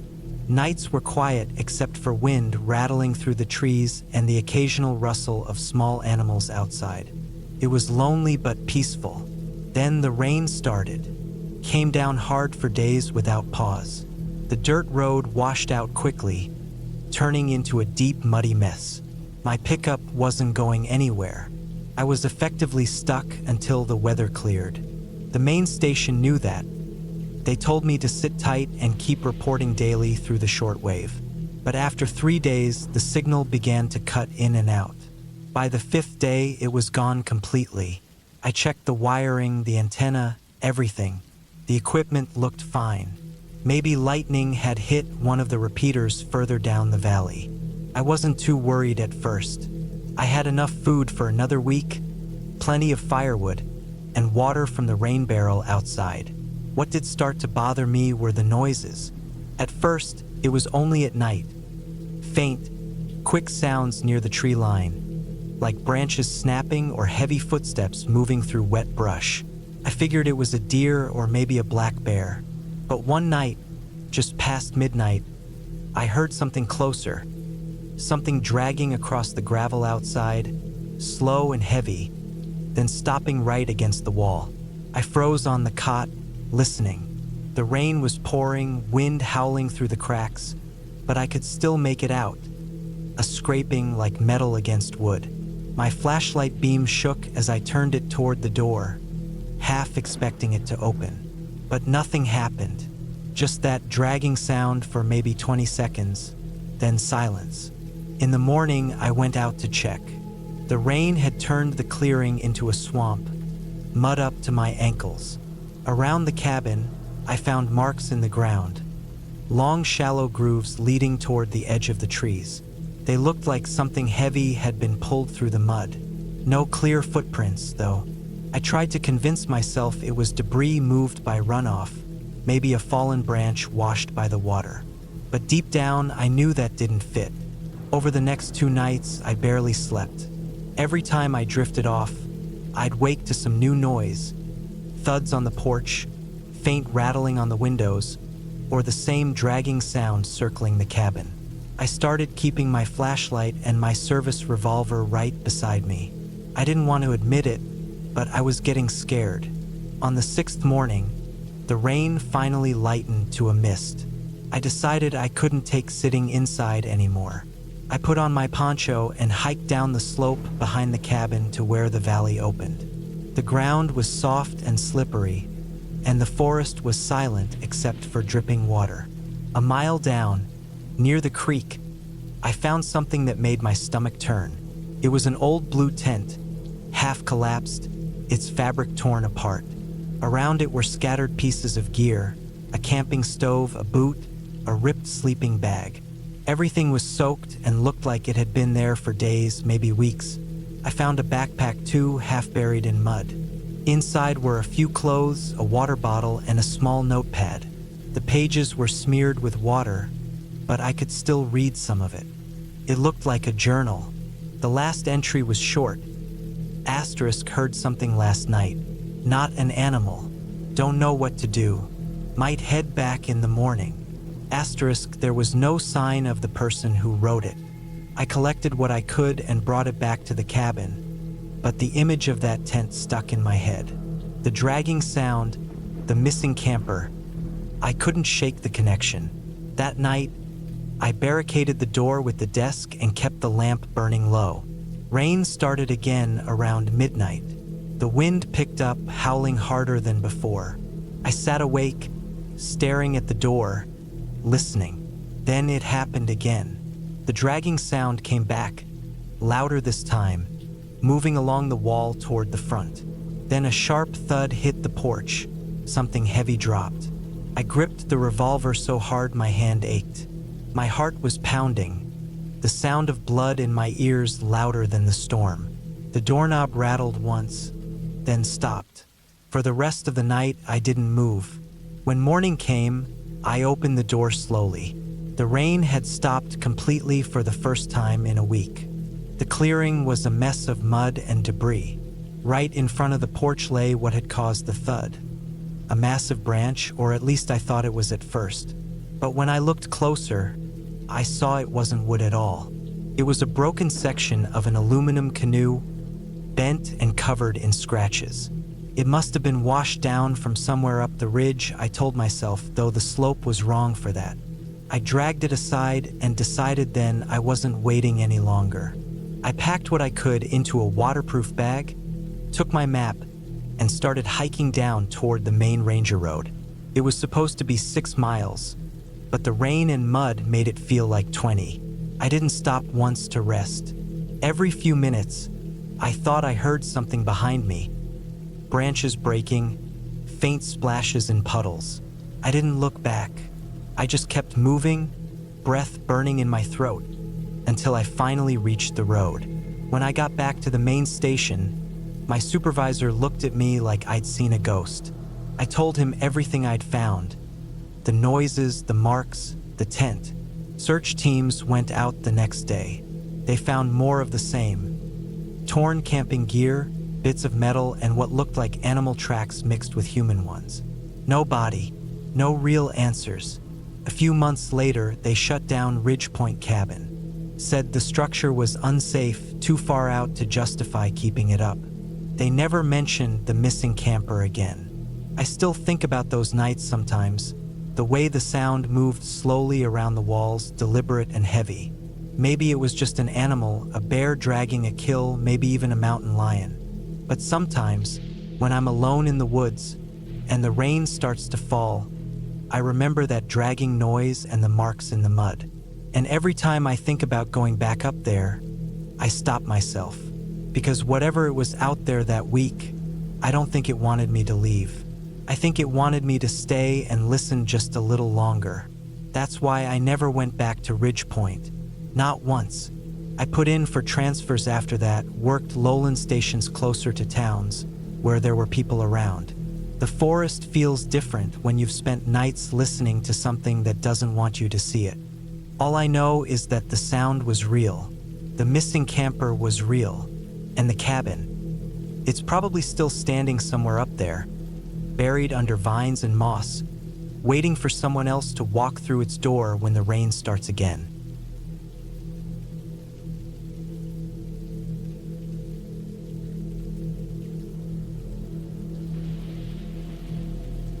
It was early November of 2019 when I decided to take a week off work and drive up north to spend some time at an old hunting cabin that belonged to a friend of mine. It sat deep in the woods of northern Montana, a few miles away from the nearest paved road.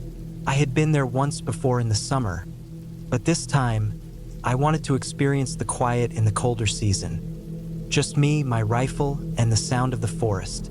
I had been working long hours for months, and the idea of being completely alone out there seemed like exactly what I needed.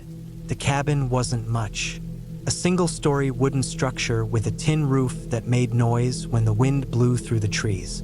It had no electricity or running water. Inside was one small room with a wood stove, a single bed, a shelf full of canned food, and a small window facing the trees. The outhouse was about 30 yards away, and the well was even farther down a slope. The air smelled of pine and damp soil. The ground was already hard from early frost, and the leaves had lost their color. When I arrived, it was late afternoon. I parked my truck at the end of a dirt path and carried my gear down to the cabin. I unpacked slowly, hunting rifle, sleeping bag, lantern, some dry food, and a few tools. I stacked some wood near the stove and started a small fire to keep the cabin warm. By the time darkness crept in, the forest had gone completely quiet. Not the kind of quiet you get in the city. This was a heavy silence, the kind that makes every little sound feel magnified. The crackle of firewood, the shifting of the cabin's old beams, even the faint wind brushing through the trees. It all stood out. That first night, I slept lightly. The woods always take a bit of time to get used to. Around 2 in the morning, I woke up to the sound of movement outside, slow, uneven footsteps. I lay still, staring at the dark ceiling. It didn't sound like a deer. It was heavier, slower, and came right up close to the wall before stopping. I held my breath. Then I heard what sounded like a low exhale, almost like someone sighing. After that, silence again. I stayed awake for another hour, listening, but nothing else happened. Eventually, I fell asleep again. In the morning, I stepped outside to check around. The ground near the cabin was covered in old pine needles and patches of frozen mud, but I found what looked like partial footprints leading toward the woods. They were too large for a deer or coyote and too wide for boots. I told myself it was probably a hunter or someone passing through, maybe camping nearby. The area wasn't exactly crowded, but I wasn't the only one who used the trails. Still, something about the way those tracks stopped just a few feet from the cabin and turned back unsettled me. I brushed it off and focused on my plans for the day. I went hunting that morning but didn't have any luck. The forest felt oddly empty. I walked a few miles through the trees, saw some broken branches, and found a few sets of animal tracks, but not a single sound of movement.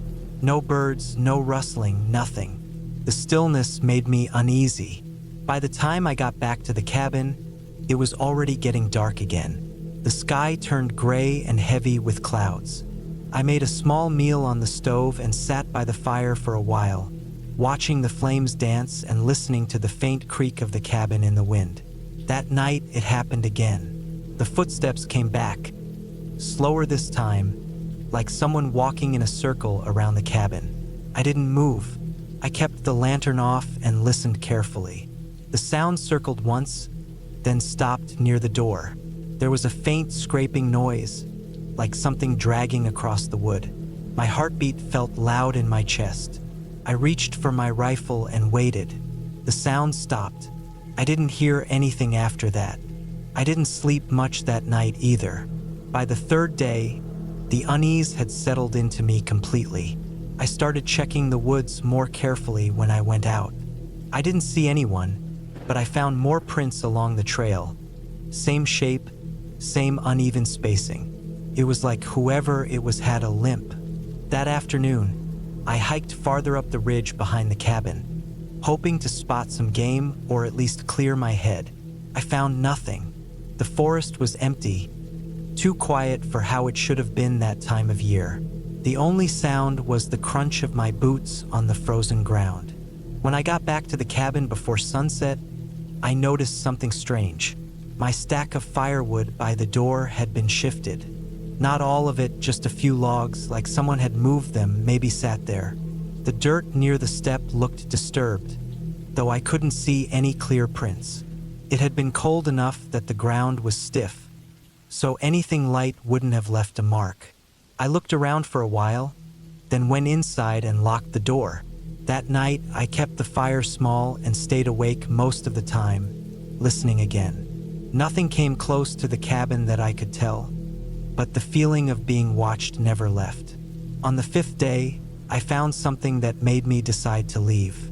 I went down to the well that morning to fill a bucket of water, and on the way, I noticed something caught in one of the low branches along the path. A torn piece of fabric. It was brown and faded, looked like part of an old jacket sleeve. The edges were ripped unevenly, and there were dark stains that looked old but not too old. I checked the ground and found a small depression nearby, like someone had knelt there. It looked fresh. That's when I realized that whoever had been walking around at night had been coming closer and closer each time. I went back to the cabin and started packing immediately. I kept checking the treeline as I loaded my things into the truck. It was midday, bright but cold. The forest still felt dead quiet. I remember thinking that maybe I was overreacting. Maybe it was just another hunter or a drifter passing through. But the feeling in my gut told me otherwise. I had stayed in plenty of cabins before, and I knew the difference between being alone and being watched. This wasn't nerves. Someone had been there. When I went to lock up the cabin before leaving, I noticed one last thing. Near the side window, there were long scratch marks on the wood. Not from claws or tools, but like someone had dragged a knife or sharp metal along the surface. There were 3 separate lines, all starting at the same height and running down to the window frame. I didn't stop to study it. I got in my truck and drove straight out, taking the dirt path faster than I should have. I didn't stop until I reached the main road. A week later, I got a call from my friend who owned the cabin.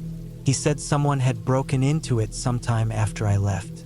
The door had been forced open, and inside, everything was a mess. The bed was torn, the shelf was smashed, and there were boot prints across the floor. Large ones with one dragging mark in each step, like whoever made them had a limp. He said it didn't look like animals and nothing valuable was taken, just destruction. That confirmed everything I had felt during those nights. There was no ghost, no creature, no strange being from stories. It was just a person. Someone who had been living out there, maybe watching the cabin for a long time, maybe waiting for the right moment. The woods are wide and empty, and people can disappear in them easily. Sometimes they don't want to be found. I realized how lucky I had been to leave when I did. Even now, years later, I still think about that week. I can picture the cabin clearly.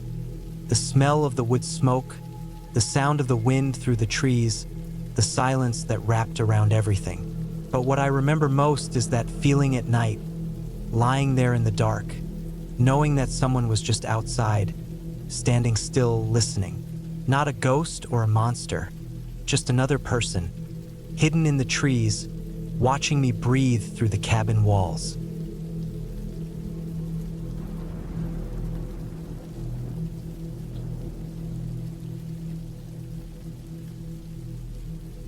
I was 28 when I found the cabin. It wasn't supposed to be anything more than a quick stop while hiking through a stretch of forest in northern Montana.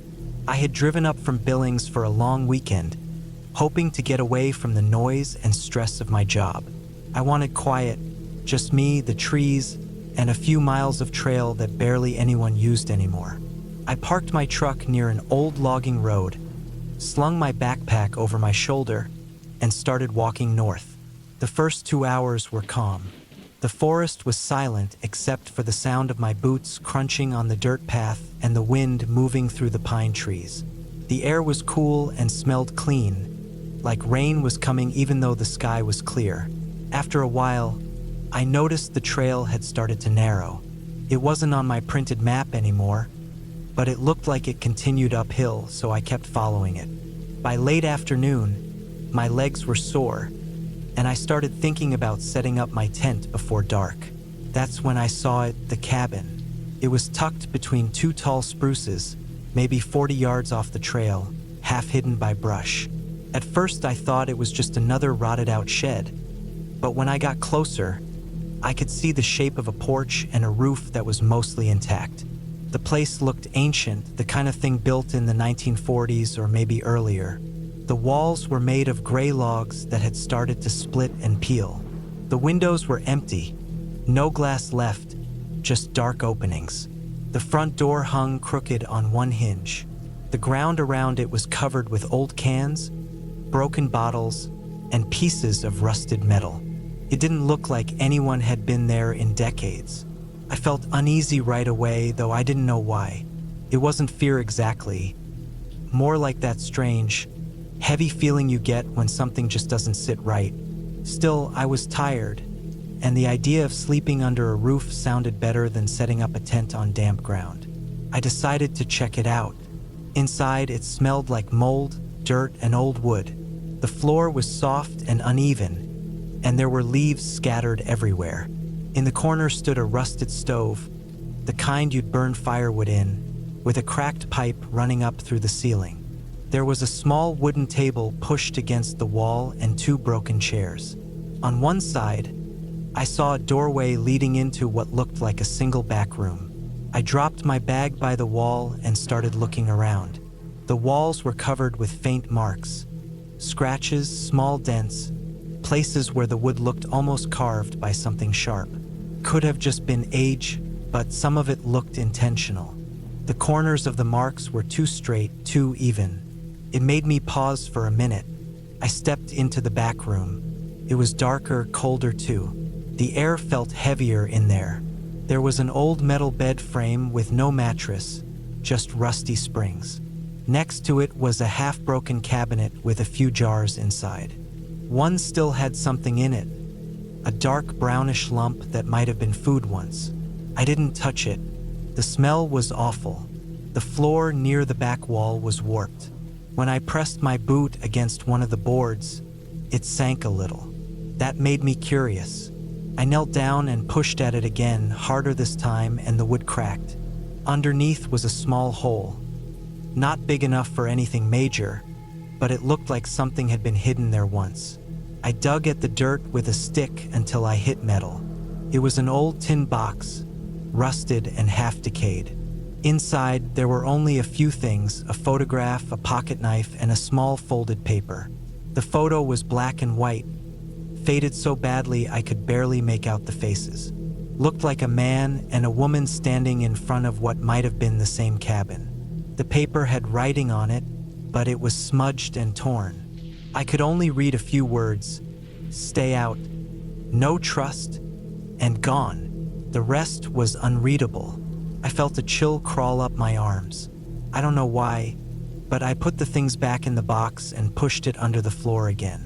Maybe part of me didn't want to know more. Maybe I just didn't want to carry whatever story that was. The sun was starting to set, so I unrolled my sleeping bag on the floor in the front room. The air was quiet, too quiet. Even the usual forest sounds, the wind, the birds were gone. I could hear my own heartbeat louder than anything else. I tried to ignore it, lit a small candle, and ate a protein bar while sitting on the floor. Sometime during the night, I woke up. It was pitch black, except for the faint orange glow of the candle stub still burning. I didn't move at first, just listened. The woods were silent again, but there was something else. A dull creaking sound, slow and uneven, like a step on old wood, came from the back room. I stayed still, trying to breathe quietly. The sound came again. A small groan of wood, followed by another faint shift, like weight moving on a loose board. My brain started racing. Maybe an animal had gotten in, a raccoon or maybe a coyote, but I hadn't heard any scratching or scurrying, just that slow creak. After a minute, I grabbed my flashlight and turned it on. The beam cut through the dark. The back room was empty. The bed frame hadn't moved. Nothing looked different, but my chest still felt tight. I checked the door, still closed, and the windows, nothing outside but black forest. I forced myself to lie back down, but I couldn't sleep again. Every little sound made me flinch. Around 3 a.m., the wind picked up and the door started to rattle. I finally decided I'd had enough. I packed up my bag and waited for the first sign of dawn. When the light started to creep through the trees, I stepped outside. The air was cold, and the forest looked gray and lifeless. I started walking back toward where I thought the trail was, but something caught my eye near the back of the cabin. There were footprints in the dirt, fresh ones. Not mine. They were smaller, maybe from someone barefoot, pressed deep into the mud that had formed from the night's dew. They led away from the back door and vanished into the woods. That was the moment everything in my body told me to leave fast. I didn't stop to think or look back again. I just walked. I didn't run. I didn't want to make noise, but I moved as quickly as I could, staying on what looked like the same path I'd taken earlier. The further I got from the cabin, the more the air felt normal again. By the time I reached my truck, the sun was fully up. My hands were shaking when I unlocked the door. I drove the first 15 miles without stopping, not even to check my phone for signal. When I got back to town that afternoon, I couldn't stop thinking about the footprints. I went online and tried to find any old records of the cabin. Maybe who built it or if there had ever been people living up there. After a couple hours of searching, I found an old article from the early 1980s. It mentioned a small logging family that had gone missing in the same area, a husband, wife, and their teenage daughter. Their cabin was never located, only some tools and personal belongings. It didn't say where the search ended, but I had a feeling I knew. I never went back to that part of the forest again. Sometimes I still think about that tin box under the floorboards and the faint words on that piece of paper. I wonder what "stay out" really meant, whether it was a warning or just a message left for whoever came next. Either way, I listened. I stayed out, and I've never hiked alone since.